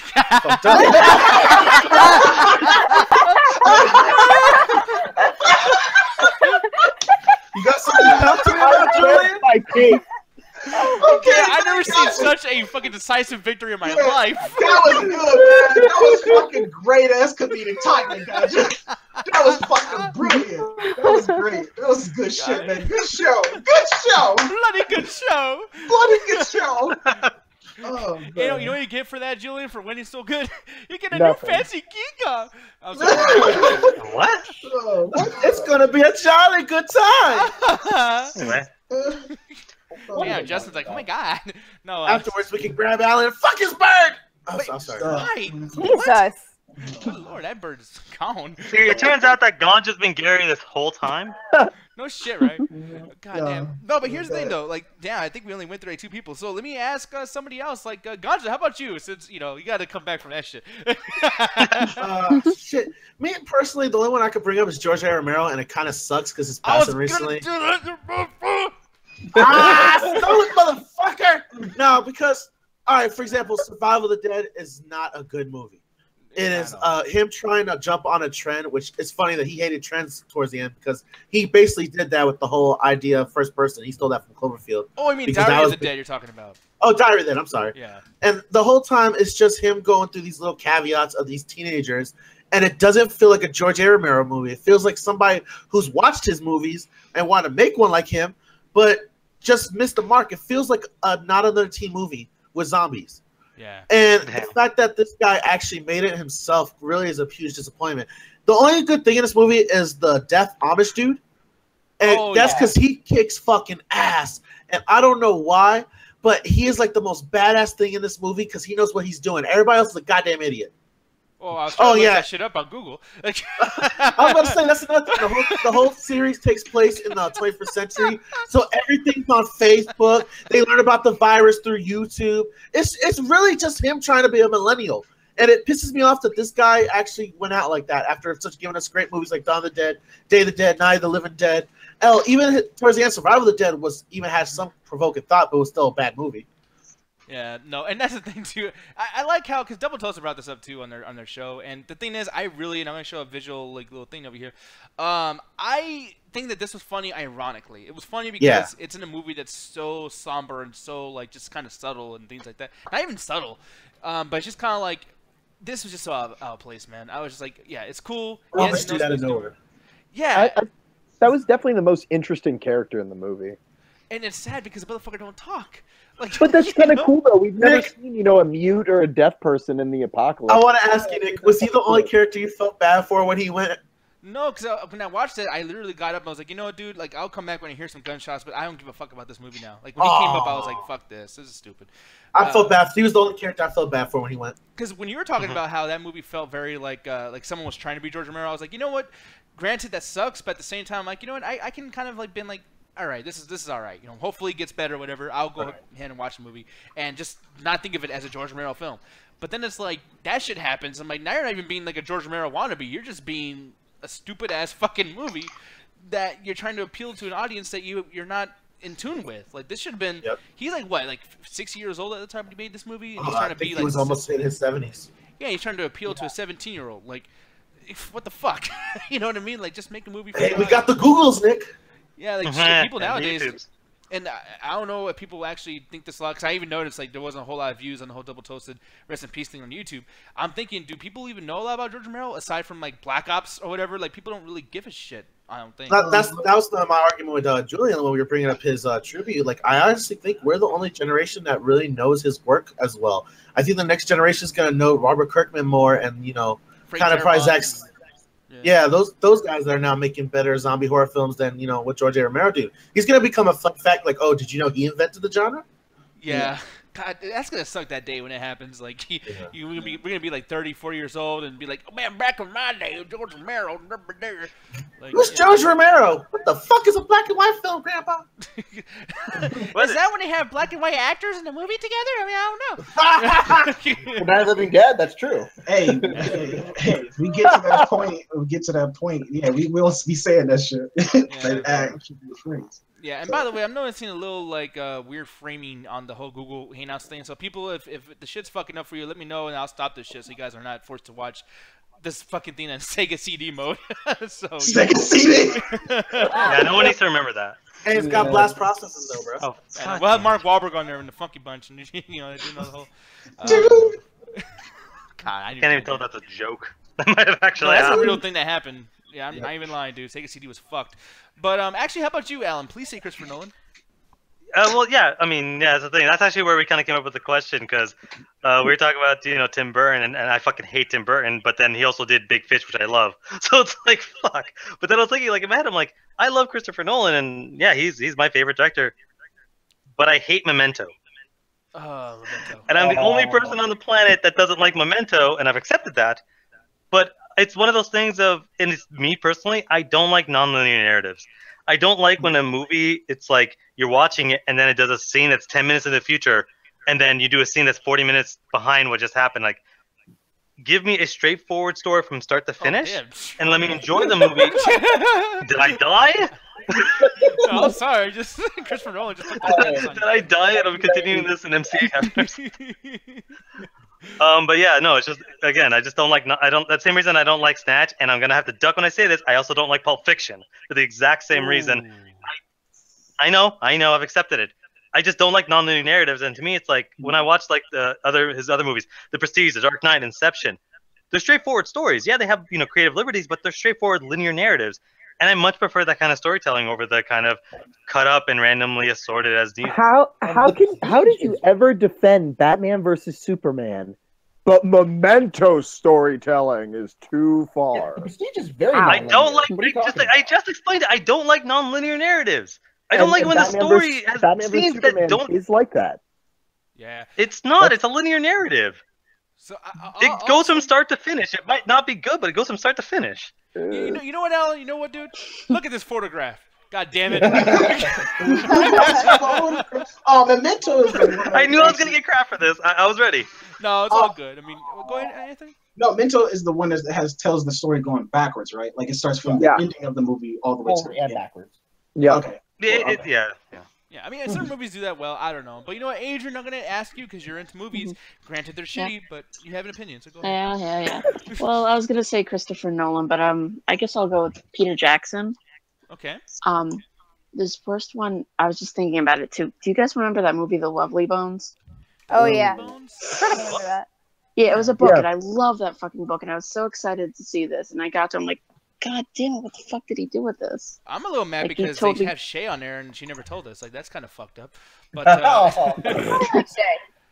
yeah, but no, it just, he totally cut out, like, all the stuff that made the books so great, and it was just this weird, like, acid trip, like, with the visuals and everything, and I'm like, what is this? Yeah, no, man, you're talking like that background, by the way, like, oh, yeah. Yeah, but This was a good fucking movie, man. Justin, have you seen that shit, baby? Pass me some of that job shit, sweet. And then, like Mark Wahlberg as the dad, that was like horribly miscast. Yeah, Bro, Mark, that's my daughter, it was bro. supposed to be Ryan Gosling, but they changed it at the last minute. I forget why, but No shit, because like they're basically the same guy. Like, goddamn, like why you gotta change it for? No, but no, like that girl, man, that's some pretty ass eyes, dude. She should be on the fucking shampoo commercial. That cannot be real eyes, man. Her eyes really are pretty like that. Yeah, she's very pretty. That shit is like an alien, man. It's fuck so funny, Julie. Wait, go back to that picture. Is that the girl from Hannah? Like, it's Dorothy Yeah. I still have got to see that movie. Yeah, I've never seen that. I like how she has the coffee shop attire too. By the way, like the bitch is gonna get a cappuccino right now. Like, goddamn. But I don't know, man. Coffee attire, like every white person goes to coffee. Here's the outfit for coffee. Here's definitely go to McDonald's. I like how Alan's like, well, technically they go to many places, Nick. Like, anyway, I'm sorry. I'm an asshole. Allie, how about you? Oh, no, you said Steven Spielberg. Yes. How can I forget? What a fucking asshole I am. Justin, you baby, go ahead, son. Alrighty. Well, everyone's already picked my favorite directors for the most part, so I'm gonna go with another director I really like. If anyone's here familiar with Paul Thomas Anderson, he did like There Will Be Blood and The Master and Boogie Nights and Magnolia. A lot of really great movies spanning from the 90s to now. And I know there's a lot of my film friends who disagree with me on this, but thankfully Double Toasted are not one of them. I freaking could not stand Inherent Vice. That freaking movie is deathly dull, tediously pretentious, badly shot, badly written, just dreck. I mean, does anyone else seen that movie here? I have. I agree with you, Justin. Yeah. No, it's it's so like style over substance. Like the entire movie is like literally the example of like fucking epitome of. And the thing is, the guy who writes the book that was based on Thomas Pynchon, whatever his name is, he writes these very drug-addled, pseudo-philosophical, rambling text like this, and it probably works better as a book. And you can tell this was definitely based on a book material. It don't work in film because when you set up these scenes back to back of people in these giant wide shots who are mumble talking to each other for like 5 minutes straight while the camera slowly pans to their faces, it's exhausting. I remember I took the girl I was dating at the time to go see it because I'm like, oh, that trailer made it look so funny. It was like this Coen Brothers style comedy, and we were not prepared. we were not prepared for the 2.5-hour slog that we had to sit through. That movie made you single. That's how bad it was. Almost. I mean, I almost chewed off her arm to get out of that theater. I'm so bored. Reese Witherspoon is in this. No, it sucks too because I remember when we seen the trailer, like it had a nice aesthetic, it had a nice style. It seemed like it was gonna be a really good movie too, and I'm just like, man, like all of these coherent pieces are coming together really nicely in this trailer. And then when I heard that this movie didn't do so well, I was just like, oh, god damn it, like it's such a lost potential because it seemed like, okay, is it just me, but did it seem like Justin, did it seem like this movie was trying to be like another American, what the hell is that movie? American Beauty or no, wait, I just blanked on the goddamn name. American Pie? Huh?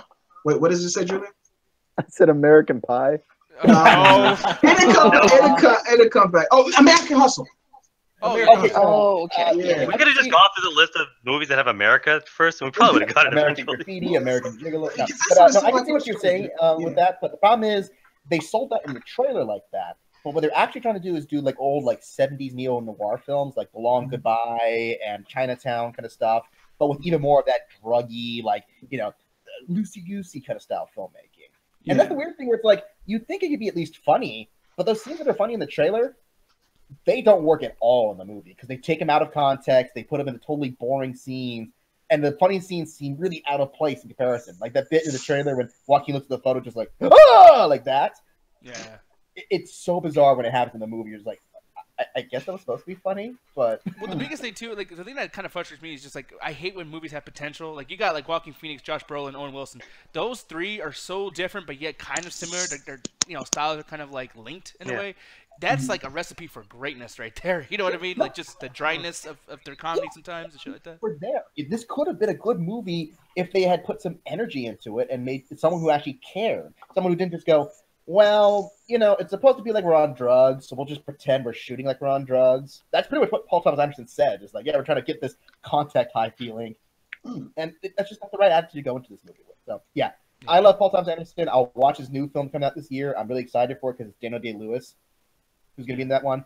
But avoid Inherent Vice. Just everybody never, ever watch that film. It's No, but Jenny's in the call, too. I'm going to ask you really quick. Like, I don't know if you know the question, by the way. I do, and I'm trying to think and come back to me. Okay, cool. Julian Hemmendingham. Yes. Yes. How about you, sir? I don't know. Everyone has kind of. I mean, I don't agree with like the least favorites, especially with Memento. And I haven't seen Inherent Vice. Let it go. But I'm thinking, like, I don't know. Right now, I think James Gunn. Like, I really love that guy. And I think he's made a lot of movies that, like, I can just say I flat out love. Like, Super and Guardians 2, like, those, that's about as good as shit can get for me. But Slither, the thing is, like, I like all his work I've seen. Like, Slither, it's good, but, like, I wanted, like, that much more from it. Like, I don't know how to describe it. I'd have to watch it again, probably. Yeah, like, I'm right there with you. Because I like the aesthetic, I like the creatures and stuff like that, because it reminded me of those creature movies. And I like creature features too, but it just reached a point in the movie where I'm just like, I can't take you seriously no more. And I wonder if you could pull up a clip of this, but when that fucking fat lady is in the house, she was just like, shoot me, and she's about to explode or some shit. I'm just like, okay, this is comedic. This is no longer scary now. To an extent, it was still fucked up to me. Like this reminded me of like certain parts, like in Arachnophobia and shit. But here's that scene you're talking about. Yeah. The whole thing. And man, I really liked this movie. I liked the the slow build to certain things. And man, this is right after Dawn of the Dead, or I think it was right before. Am I wrong for that? Or I forgot what it was. But she was badass. And the thing is, like he, writes and directs too. So I always felt like that was kind of cool. Like how everything he directed, he actually had a big part in it in producing and writing and the whole thing. Guy's a hardworking motherfucker, and him and Zack Snyder are great together. I don't know why they split up and did their thing. I don't know, like cinematic fucking like drama or whatever the crap may be. But God, it's just surprising me. You really don't like that movie, Julian. Like I'm just like, damn. No, that's the thing. Like I can't think of like I'm trying to name someone who hasn't been mentioned. Like don't get me wrong, I don't dislike the movie by any means. I like it. It's just I don't like it as much as I'd want to.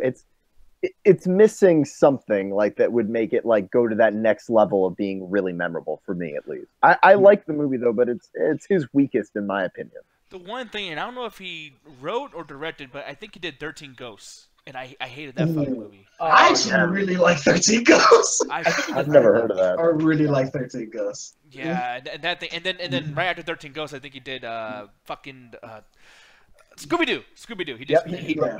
He didn't. Oh, He was one of the wrote it. 12 writers. Oh, he wrote it. Okay, I One thought of he did. 12. I'll write it on a fucking project about anything. Because the studio's like, okay, thank you. Here, write this. Okay, thank you. Here, write a word. I'll write another Thank word. you. You guys write the comments. Yeah. Like there were probably a couple of his jokes in there, but it probably wasn't the same script he wrote. Yeah, I don't know, man. It was just, yeah, James Gunn.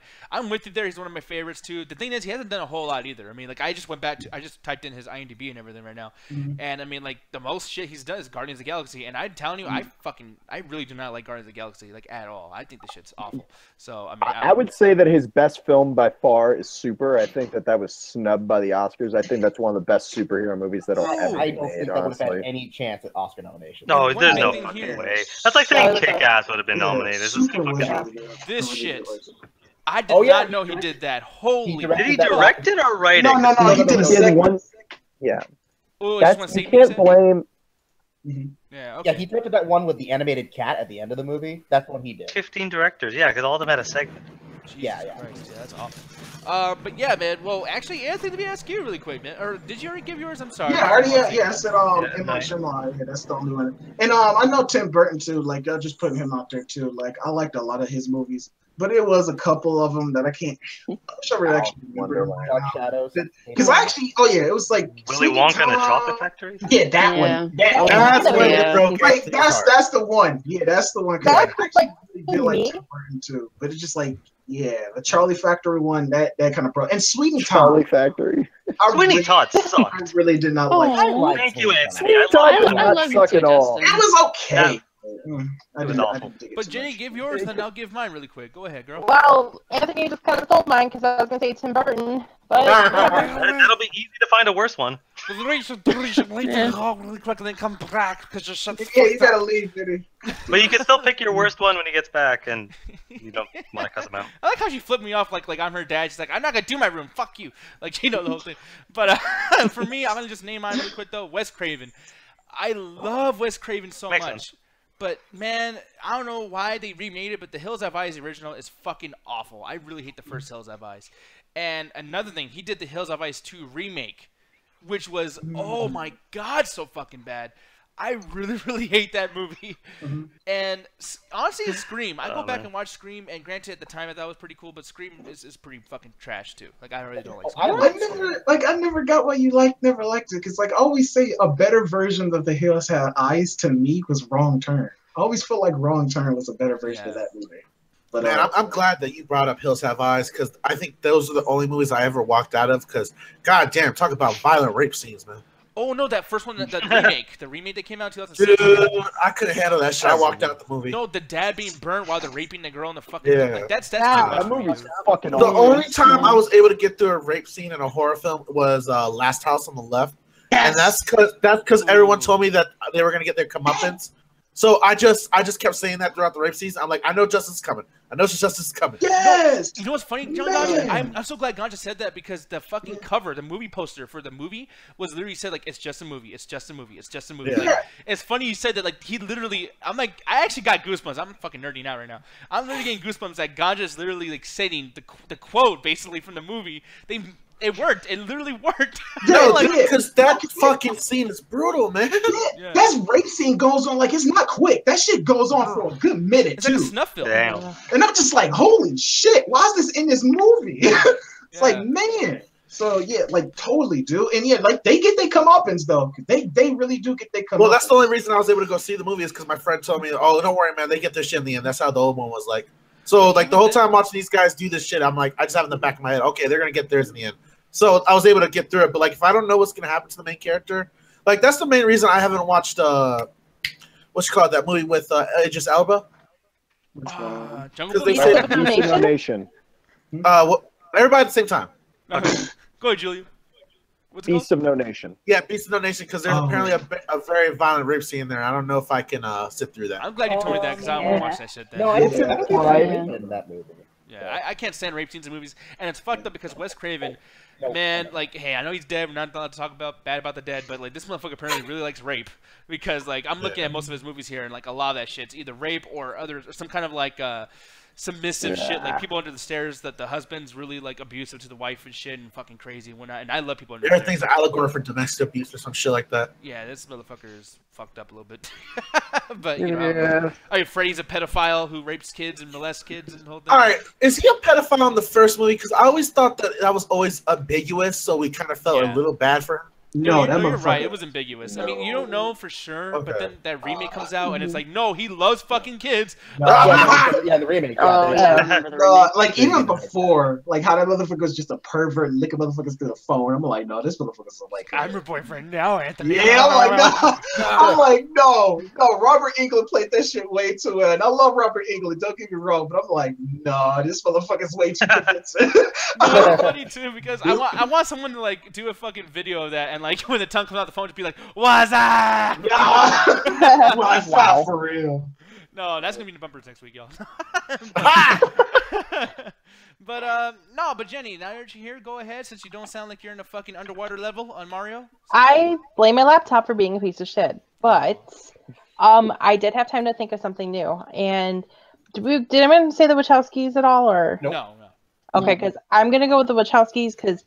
Holy shit, Jupiter Ascending is so goddamn bad. I laughed hysterically for that. I'm surprised you could find a good movie from the Wachowskis. I like The Matrix.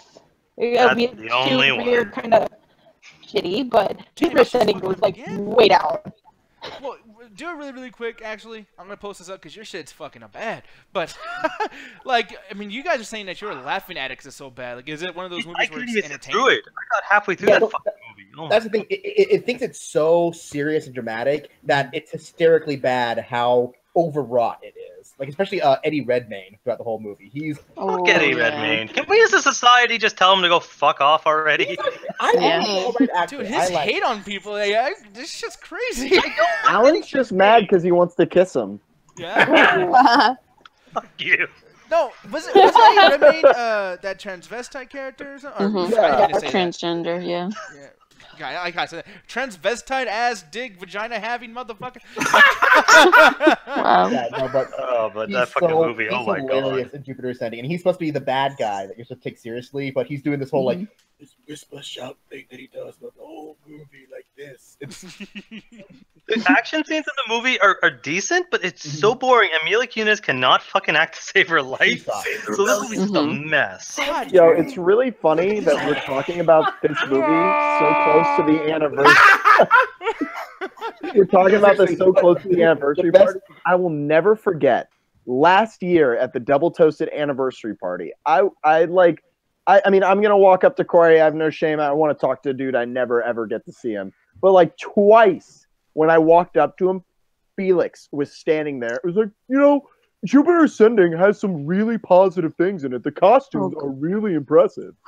All these things, like he kept going on about it. I was like, dude, that looks like. I will agree with you. I never. Why do I like shit on Felix? Like, I actually agree with Felix. Like the aesthetic and shit like that. Like, it actually did look like it was gonna be a really. Have you ever seen the movie? No, I hate you. Oh, we should watch that. Oh my god, nigga's gonna kick your ass. That movie again. I love. What's up with this community and defending shit people haven't seen? No, I'm sorry. Calm your shit down. Don't talk about the goddamn trailer. From like seeing it from the trailer, it actually had cool aesthetic and stuff like that. And after people was telling me that it was better, I was just like, well, that's too unfortunate. Like, I don't want to like waste my time to actually see it. But I always praise the aesthetics and clips, and I still did look up clips on YouTube because I did like how the movie looked and how it was shot and stuff like that. I can still appreciate the visual effects, but yeah, the story and whatever, yeah, I'm probably not gonna sit through it. Kind of like just, it reminds me of Cloud Atlas too. Like, I like the aesthetics. I like that's another one. Brings up, and it has it's really pretty. Yeah, I was like, God damn, motherfucker, Jesus! Put the gun down. Hey, don't come for me like you come for all these other motherfuckers. I ain't gonna do that shit. No, I will know, because that's the thing. It's like, I never understood, and it's something that happens in this community a lot. And I'm not just saying it's you, but like, you know, someone in this call. He pointed at me for some fucking reason. Hey, I ain't trying to come for anybody, but at the same time, I will say, like, man, people defend the shit they haven't seen. It's like, it's the internet. People have movies for free, Netflix is streaming the whole thing. Like, watch this shit. and then I would show you the picture, but like this one came up on Google Images. Like, what the fuck is that? That's a good way to sum up the script for Jupiter Ascending.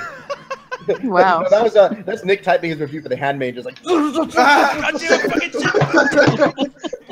Hey, I know the answer. It's 2. I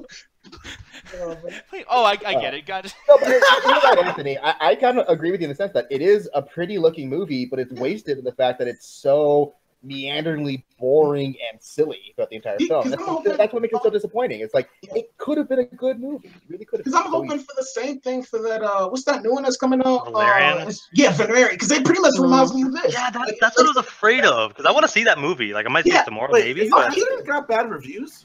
I hope don't tell me that. It has its day, unfortunately it does, but I still want to see because maybe it'll be one of those situations where it's like I can at least like it, but I don't know, man. And you also Assassin's Creed in the theater, so you have principle for this. It really sucks because like, and maybe I just got a bad taste in my mouth. Maybe because like I actually because usually I would do that because like I'll go see a movie based on cool visuals, even if it's bad and shit like that. But the last movie I did that shit was with John Carter, the Mars movie, and I said fuck that shit. I was like another movie is never gonna sell me with visuals ever again because that movie sold me with the visuals. And even though people were saying that it was a piece of shit, I still watched it because I was just like, it looks fucking cool. I was bored throughout that fucking movie, so I'm not gonna do that shit again. You got longer than I did. I gave up about halfway through. I'm like, I'm done with this fucking movie. I am not doing that again. So I don't know what this is. It's hard to quit. It's hard to quit halfway through a movie for sitting there in the theater. I'm just like, no, I paid for this. I'm gonna get my money. You've not seen Jupiter Ascending. It's really easy to quit that. Oh no, we laughed. That's the thing. Like the only way we made it through was because we laughed so hard through that movie. Just like we got to get some entertainment. They laughed so hard they killed brain cells from lack of oxygen. Yep. No, you're not kidding. No, but one more thing I'm going to bring up actually, and since we're talking about movies, and yes, you know what, I was going to say Flex and Chill, but maybe we'll save that for next week, seeing as how, and yeah, because it's going to be, I don't think any of us are going to be here Wednesday and Saturday, so we might have to do some pre-recording stuff for you guys and kind of have that up whenever, and maybe we'll save Flex and Chill for then, and then if you guys want to come into the call, I'll tell you guys something about that later on. Maybe we can, have some kind of setup where we all meet up and all that good shit. But, god damn, that was a lot of sense. Anthony, help me not talk and read that. Help me not talk? Oh shit, okay. Do you guys sneak food into the theaters, and what food have you guys snuck into the theaters? Oh, fuck yeah. I know. She's like, damn, yeah. For real, I don't blame AJ because that shit got expensive. Hell yeah. So I do not blame you. You said honestly, what? the people that work there, they don't even care. Like, I'll go in, they'll check my bags. So like, yeah, whatever, go ahead. Having worked at a theater, I'm totally fine sneaking food into the theater. I don't care. So. Yeah. Exactly. Yeah, because like I know my mom with her purse, because she has like a really big purse and stuff like that when we go to the theater. So she would like sneak in like Raisinets or like Reese's Pieces at Family Dollar and stuff like that. And the security, they didn't really give a shit. They really didn't check her too much either. So they were just like, hey, we don't give a shit. You don't give a shit. So let's all not give a shit together collectively. And we just like walk into the thing. She just like put the Raisinets in her popcorn. We just have her sit back and have a good time. Oh. I remember this one story though, my uncle tried to sneak in a whole fucking Nacho Bell grind into the fucking theater. Anthony, you're gonna be proud of me. Me and my buddies, we snuck in Wendy's. Wait, did you succeed though? Yeah, fuck yeah. We had a Wendy's while we're eating up. When I worked at the theater, someone snuck in a whole pizza. I don't know how they did. Yeah, that was us. Okay, that's security though. Shit, like that's the only reason I'm like, because like. I can get you sneaking in like Sour Patch Kids and snack foods and shit like that because that doesn't have a smell. But when you're sneaking in food that's like actually hot and fresh, you can just smell that shit. Man, that security don't give a shit. I bring my own microwave with Hot Pockets in it.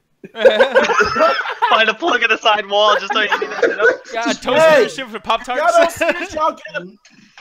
No, but I was gonna say Canada. When I was in Toronto, man, that was one of the benefits. Was like. You didn't have just like the regular concession stand. Like they had like a Tim Hortons, which is their coffee place, and then they also had like a pizza. And for $15, I can get a large pizza and bring it into the movie with me. And I was like, okay, back when my girlfriend at the time, I never understood why she carries such a big purse around. But then she's like, oh, let's check out this movie. Oh, let's stop by this grocery store. So she's just getting all these bags of chips. She's kind of opening them up, crumpling them up, like organizing it all in her purse. Like, okay, let's go to the dollar store, grab a few drinks. Like she's basically packing for the apocalypse just to get into the theater. Yeah, like, no, but Julie and I. Go ahead. God damn. Sorry, I didn't want to interrupt. So No, it's probably the internet or something. I don't know if it's me or something, but yeah, it's like, I don't know. The bandwidth is all fucked. But go ahead, Justin. Well, I was just gonna say I agree with Julian in the sense that like more theaters should do that. More theaters should have like food courts or restaurants in the theater because there was one in Utah that I used to go to. It was like the best theater I've ever been. Where they have big screen, they had good service, and they actually had a food court where you can get like, hey, you can get Domino's or Pizza Hut, you can get chicken stuff. They had like freshly cooked food, not just crappy theater food and that stuff. And that just eliminates the need to sneak in stuff. Just have better food options available in the theater. People will pay for it if you have like an actual restaurant. Theaters up here in Denver, dude. We actually have one. We have a United Providence theater that over downtown, and they actually do serve legit food like chicken fillet. They used to serve steak, but they stopped doing that. Now they just serve steak sandwiches. And it's just like a little small restaurant that you get. It's a pretty decent price. It's not too expensive, but you're eating at a movie theater, so you're gonna get extra charge. That's like why it kind of blew my mind because I know some of the some of the securities, like I said, we never been able to take in a whole full meal like some of you guys have, but like I said, sneak food and stuff like that. That's why it kind of blew my mind when this kind of just shows you that I don't go fucking nowhere. But when I finally went to Austin last year and went to the Alamo Draft House and they was like serving food while we was watching Sausage Party, like I'm like eating a burger and drinking fries at like a full course meal. Drinking fries. Put it in a blender. I'm gonna be eating chocolate milk. So I just like that shit just kind of blew my fucking mind. I'm just like, holy shit, I'm actually eating a burger. I'm ordering it here at the damn theater. I'm just like, wow. So like that type of shit. We have something similar up here. When I went to see Batman v Superman, it was like the super expensive theater with these super crazy chairs. And somebody orders a fucking pint of beer halfway through the fucking movie. Yeah. Like, I don't blame them. A lot of theaters now are starting to sell alcohol. Okay, I know all of us, I know some of us is young and stuff like that, but most of y'all older than me, so y'all probably did it. But we all used to sneak food into drive-in movies and shit like that. You just take it. Yeah. I know, sometimes I had to sneak it in because they was kind of strict. Like I said, Ohio, Cleveland, they so fucking stuck up here. I need to fucking move out this place. But they we actually had to sneak it in, but it was so fucking easy to do it because it's just it was just big ass open space. So, but yeah, I used to do that shit all the time. When I was a kid, I used to take these all the fucking time. The Butterfinger BBs. These were the easiest. Yeah. Oh yes. So I love this shit so much, man. I never knew. I was kind of wondering, when the fuck did Simpsons become such a big sponsor for fucking Butterfinger? Or not sponsor, but a mascot. I remember the commercials as a kid, the Butterfinger chocolate bar. Yeah. So I don't know. I always loved that shit. But go ahead. I just want to say, can we just say that peanut butter and chocolate is the best thing that God has ever given me? Yes. Besides caramel. Yes. I don't know. Jelly beans are pretty good. Disagree, by the way. Your overall health. No, but here's the thing. I don't know. Jelly beans, man. Can't go wrong with that. No, the thing is though, is with the Butterfinger BBs, in my opinion, dude, if someone actually had that shit when I was a kid, because they don't make those anymore. It's only just. Oh yeah, they don't. Yeah, they only have snack bites. So it's if I saw someone with that shit right now too, even if they're in some kind of fucking sewer, I'd be like, yeah, sure, you got Butterfinger BBs down there? Did they float too? Be walking in there. And they can float too. You can float too. You look it up at some horrible health hazard because people get eating this and it is discovered till after the fact. I just want to see Pennywise come up we all BB down here. So anyone listening, this is how to get Nick to show up to any of your houses. Just have that candy everywhere. If you really want that, which I don't think you would. I'll make your ass float, if that makes any sense. What are you saying, Julian? I got two experiences. Well, I got two things that I want to mention about bringing food and things into the theater. This is my routine for when I go to the movies. They opened a new movie theater. It's pretty nice at the mall. I'll literally go to the food court. I'll buy a Chipotle burrito, put it in my pocket, look at them, look at my burrito, walk in, and chop on that. I don't give a fuck. Yeah, I like how this motherfucker be sneaking this shit in his coat or whatever the fuck. God damn. Andy was telling me this story, so he's not here, so I'll tell it for him. But yeah, he's telling me that his buddy snuck in two of them into the theater in his sleeves, and they ate it during the movie, from Chipotle. Yeah, I always sneak in Chipotle or I don't know, something else maybe. But the best thing I ever snuck in was me and a friend. I convinced him to come see the SpongeBob with me, the second one in theaters, because I was like, dude, I want to see this shit in 3D on the big screen. It's going to be stupid. So obviously we talked to Mr. Robinson or whatever, but you know, we snuck in a bottle of wine, and I was like, all right, man, every time you laugh, take a sip and pass it to me, and I'll do the same. That shit was empty in 20 minutes. God, like, there were two grown adults laughing their ass off, drunk as fuck, watching the SpongeBob movie. That is one of like best experiences I've ever had. Man, I feel bad for kids that went to go see SpongeBob. Like, if you didn't get an audience full of kids, you got a half audience full of stoners and people trying to trip on acid. Yeah. That reminds me when I watched Star Wars: The Force Awakens. People were like cracking bottles of champagne, waiting in line for the fucking movie. Hey, man, I'm Star Wars fans. We're happy. I actually found a picture of Julian actually in the fucking movie theater over here. There he is, drinking wine, everything all fucked up. Oh man, that's actually fucking cool. Yeah, you know, dude, Julian, you should do like a Shia LaBeouf, like a stand-in. Like just do it. Yeah, just do it. Attack the chat. Just do it. That was going to him actually. That was pretty great. No, but here's the thing though, and that's what I was doing. That really awful, obvious as fuck fucking segue, because before we leave, we gotta do it, man.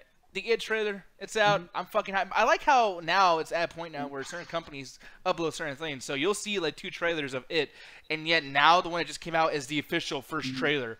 Like, yeah, how is it the weird. first? That's because it was blessed by the studio. Well, yeah, and I guess technically the first quote. So I don't know. Wait, what yeah, that kind of. What? Just no, I didn't hear you because your internet. You don't pay a whole lot for it every month. We got construction. He's got 2 hamsters working their ass off to get that DSL working. I feed them well, but no. I was just saying that the first one, I guess, definitely was a. You know what? No, I'm not going to tell you what I was going to say. I don't think you understood what God just said. Yeah, no, I heard. I know what he said. So. All right, go ahead, man. No, you no, right. I'm done. All right, you're good. No, but I mean, the thing is, the It trailer, I'm fucking hyped for that shit. Pennywise looks fucking scary as shit, the whole thing. And Anthony, I was gonna ask you, man, are you actually a fan of this? Because we talked about this before, but you weren't on the show. Oh no, I'm like, I guess I'm like a fan of the story and stuff like that. Like the original. I think I've seen the original movie, like, or maybe just clips, but like it's kind of like foggy in my head. I always wanted to read the book and stuff like that. Plus, it like Pennywise is always like he does like one of those things that I love what creatures do. Like, it's the reason why I love The Thing so much. I just love shape-shifting creatures or things that can shape-shift, and knowing that Pennywise was one of them, stuff like that. And hopefully this movie goes a little bit more into that, like that other power that he can shape-shift, even though mostly he was just a clown. But I hope that they actually dive more into him just not only just being a clown, but these other creepy fucking things too. Like, they actually play with the CGI. And plus, this trailer does something that me and you like, Nick, that we always talk about. It does that thing where like it gets an audio clip or just like a sound effect or anything, and it repeats it over and over again to build up the intensity, to build up the mood, the vibe. Just that girl, that kid just saying, "You can float too, you can float too." She just saying that over and over again, and just going to the cadence of the actual trailer and shit like that. I love it when fucking trailers do that. I love it. Those scare me the most because, like, I remember the movie. I don't know if you guys remember this from 2006 or something, but The Strangers. And it had this thing with the record thing. Scratches. And it's like, gypsy. Quicksilver Quicks. That one. Yeah. So wait, I don't even know what that is. But I mean, maybe you're right. I'm probably wrong. But yeah, like that thing, like Justin. I don't know if that kind of affects you in a way. But like, do you like when trailers do that, just like how Beat Anthony do, or what do you feel about that, man? Yeah, I mean, that's one part of a trailer that makes it work. I just think that these It trailers so far, they've been selling me pretty well. They look well shot. I like the kid actors they've been showing so far. It looks potentially scary. I mean, obviously, anything can look scarier if you just edit it well enough in a trailer. But so far, they seem to be building tension well. Like, and just thinking the You'll Float 2 thing, that thing in the first trailer where they had the slideshow that like slowly shows Pennywise the clown forming on the screen. Yeah. Stuff like that is really cool. Like, things just when things just get out of control, you see the slow, that slowly building reveal of the big scare kind of stuff. And I'm excited for this, especially because apparently this will be a 2-parter film. Like, this whole film is the first half of the book, and then they're going to do the second half next year. Oh, really? Yeah, they're probably going to do the sequel where they're adults, which is nice. Yeah, no, so that's the way it was written by the guy who wrote True Detective wrote the script. So which one? No, not the guy who wrote it. Sorry, the guy who directed it. The guy who directed the first season. Okay. Yeah, so he wrote the script and he pitched it as 2 movies. So that's what they're gonna do now. Exactly. And they made him look threatening too, like that. Then again, that motherfucker looks creepy already. But just seeing like him in costume, like even though it's just quick flashes, but you're seeing him more and more. They actually made him like a bit taller and stuff like that, and look like menacing and ominous. Like it was like holy shit, they actually made this dude look really fucking like creepy. So bravo to like the makeup and effects department. Like we'll really have to see that when we actually see the film. But just go based off the trailer. Cutesy, you know? He should be cute. No, he should not. Yeah. Wait, he you looks say really he's cute? No, I don't think he should be cute. I think he should be huge. No, I agree. That's what I'm saying. Oh, okay. Yeah, I couldn't hear. But yeah, like that's the thing though. It's one of those weird situations where it's like, yeah, I know that people don't like reboots and everything, but it's like this has been so long, like in the past. Maybe you can redo that. And I'm like, man, if this does good, it's just like when it comes to like DC movies and Dark Universe and all that shit. It's like, does this mean we're gonna have the horror universe and the serial killer universe? Yeah, like, you're gonna have the guy from Split, then you're gonna have Unbreakable. It's all gonna be connected. Well, did you hear they're making a new TV show that's set in all of Stephen King's books? It's called Castle Rock. Oh wow! Because the movies they can't do it right. So let's do a whole show about the fucking. That's the plan. That's the plan. So yeah, no more TV shows based on Stephen King books. I can't do it anymore. I could be wrong, and Nick, you can correct me if I'm wrong, but I actually thought the Dark Tower series was supposed to be like that. Yeah, like it was going to be a TV show, and they changed it and said, "Hey, let's make a shitty movie." So you don't know if it's going to be crap. No, I think he meant that like the Dark Tower is like where they bridge all those movies together. All of them together, or all those stories. No, they're doing both. They're doing this Castle Rock show and they're doing the Dark Tower show. So. Oh, okay. No, but Allie, wait, they're still doing the Dark Tower show? Mm-hmm. Oh, okay. Well, shit. No, but the thing is, like, Allie, I was gonna ask you really quick because you're, not the. I mean, you're young and everything, but like, you're kind of around the same era. Do you remember Pennywise at all from back in the day, and the It movies, and the It show, or whatever the fuck that was, a TV movie? Oh, well, fine. Her screen turns. Yeah, so at least I think on my side. Yeah. Oh, I'm so sorry, girl. Man, they got Allie. They got Allie. Oh no. Allie, leave and come back. There's a disconnection in the force. You'll float too. You'll float too. You'll float too. Hey, Obi. You'll float too. No, your internet will connect too. Your internet will connect Obi-Wan, too. your only hope.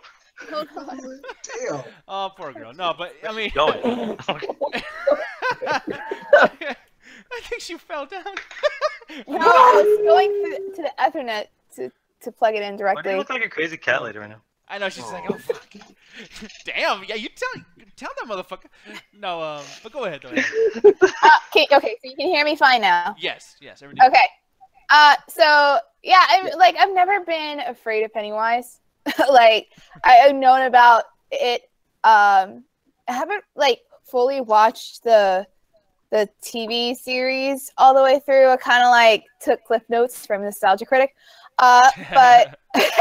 But, yeah, I mean, I was kind of interested in this. I was like, whoa, he's actually scary, first off. I was really just, frightened in this trailer. The You'll Float too, really creeped me out. Creepy children, just, So, I'm pretty excited. I don't know.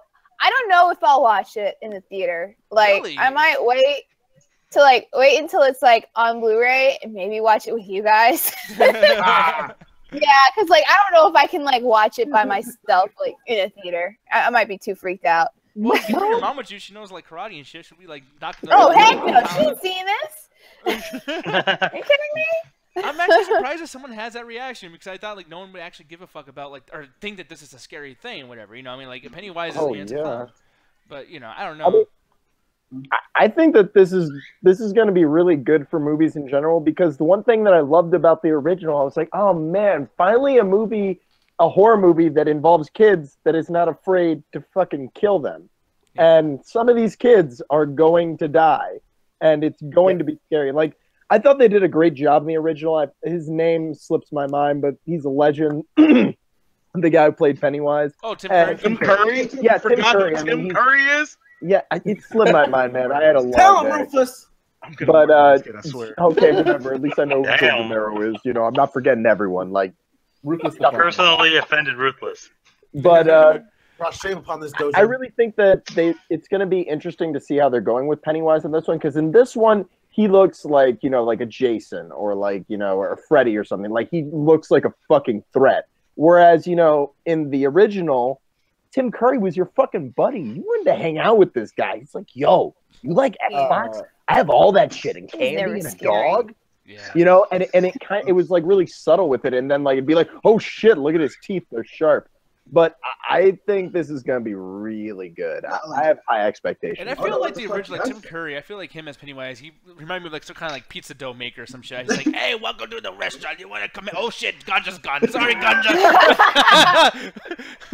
And I think it's good they moved away from that because there's no way that he could even come close to the performance that Tim Curry gave. And I think that they're going in the right direction of moving away from comedy in it and just going straight horror. Exactly. No, yeah, oh, go ahead, Anthony. No, I was just going to say, like, I don't know about y'all. Like, I was saying, like, he wasn't scared. Like, you scared the fuck out of me as a kid. Like, no, he did have moments, yeah. Because, like that kind of ruined clowns for me for a good long time. Like, I used to be afraid of clowns because of fucking Pennywise. Like, he scared me as a kid, too, Tim Curry. Especially when I saw him Rocky Horror Picture. Yeah, for real. Like, not even just like Pennywise, but just Tim Curry. Like, that motherfucker was just strange by himself. So yeah, like he scared the shit out of me too. See, and me, he just inspired me. Like, I became a clown because of fucking, you know. Oh, I thought you just because of it, but okay. He doesn't like to talk about that part. But to hey Nick, how comfortable are fishnets, by the way? Just asking. I don't know. Why are you gonna buy them in your Amazon wish list? But the thing is, though, Ruthless, since you're in here, I want to ask you really quick, man. Like, what do you feel about the trailer, and do you give a shit about Pennywise or it or the whole thing? I give a shit about Pennywise just because I think that it's a really great story. Of the Stephen King stuff that was, you know, out around that time, that's probably one of the better ones that I read at the time as a kid. Mm-hmm. I really like, as far as attachment to the initial miniseries, I really absolutely love that original miniseries, and so I'm really glad that they're not trying to do the same thing. The whole reason Tim Curry's Pennywise looks so, you know, welcoming at first is because all of us, the kids at the time, were used to Bozo the Clown being on from you know, TBS and you know, the Chicago cartoons in the afternoons. Excuse me, in the on Saturday mornings. So we had like the attachment to that looking clown. We all knew what that clown looked like. To subvert that and to scare all of us back then was just a huge deal. And so I like that this Pennywise looks a little bit more book-like, looks a little bit more like the drawings in the miniseries. It's a lot more menacing looking. Has that more of a vaudevillian clown, gone evil look to it. I'm really hyped for this movie. I really want to see it because I think this darker tone is going to do really well for it. I just, you know, I think I'm going to see it in theaters. I'm going to take, you know, snacks in the theater because fuck AMC. No, but AMC's pissing me off lately. Fuck AMC. No, but one thing I'm looking at too here is just like, I like how we're talking all good about this and everything, and it's like this motherfucker's getting like, you know, like, hey, you could stop it. It's not that great. I know, right? In that trailer, I was like, what's up with this dude? Like, he's a freaking pedophile. Like, I'm sorry, but like, he has those like 70s glasses on. He's like, hello. He's like, hey, baby, how you doing over there? He's like, is it a Pokemon or a prescription drug? Hey, Alan, does he look old as fuck, man? I'm sorry, inside joke for y'all. I'm also kind of excited because the director of this movie is the guy who did the movie Mama, if you remember that from a few years back. Yeah. Oh, Mama. Yeah, you know. And oh, Mama. Right? Like, yeah, it's not perfect. Mama. It's not perfect, but I thought it was a really good horror movie for what it was. So if he's learned some new tricks and got better special effects, then it could be a really, really great movie. Yeah, so I don't know, man. We'll see about that. But here's the thing, though. Ain't gonna be no flex and chill, man. It's fucking late. It's storming. I got a tornado, the first ever fucking tornado over here in Arizona, probably. It's like, we about to flex. We about to flex the fuck out of here, bitch. Let's go. Sure. Damn. It's a train to Busan, man. He's trying to like outdo you with the whole acting thing. Oh fuck yeah! Busan. Jesus Christ. Anthony, take us away, sir. I'm gonna go away and pick Hey, people. So, like I said, this is the last Midnight Chat Attack until we all get our Amazon Prime shipping ass off to Austin. I hope all of you guys, since if I probably don't talk to you guys for a while, hope everybody, all of you guys that's going to Austin, have a nice flight or safe drive. Where, however you get into the stuff like that and stuff like that. When we touch down in Austin, we all got to do something. We really all got to do something to hang out. I know we got some karaoke going on. I know we wanted to do like some go-karting. I think we have planned it. I know Ruthless, you doing like the Top Golf shit, right? We are not doing Top Golf because Marlon is unable to come down, so Black Car will not be with me. No, Black Jafar won't be there. Oh. No, Black How do you get a Jafar. nickname like that? Damn, no Black Jafar. We finally got Aladdin. I know, right? That was goddamn. That's not too bad, man. We did like a whole little like play. No, but yeah, like I said, people just be safe. Hope we have fun. Let's try to be responsible and shit like that. I'm sounding like your fucking dad. So you know what? Fuck, just get the fuck out. I don't care. When you tell them to get the fuck out, you're not supposed to get out. You're supposed to do something. You know, bring your ass back. It's a 3. Bring your ass back. It's a 2, baby. It's a 1. It's the tech.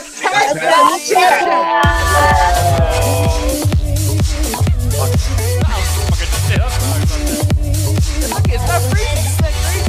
No cringe. Goddamn.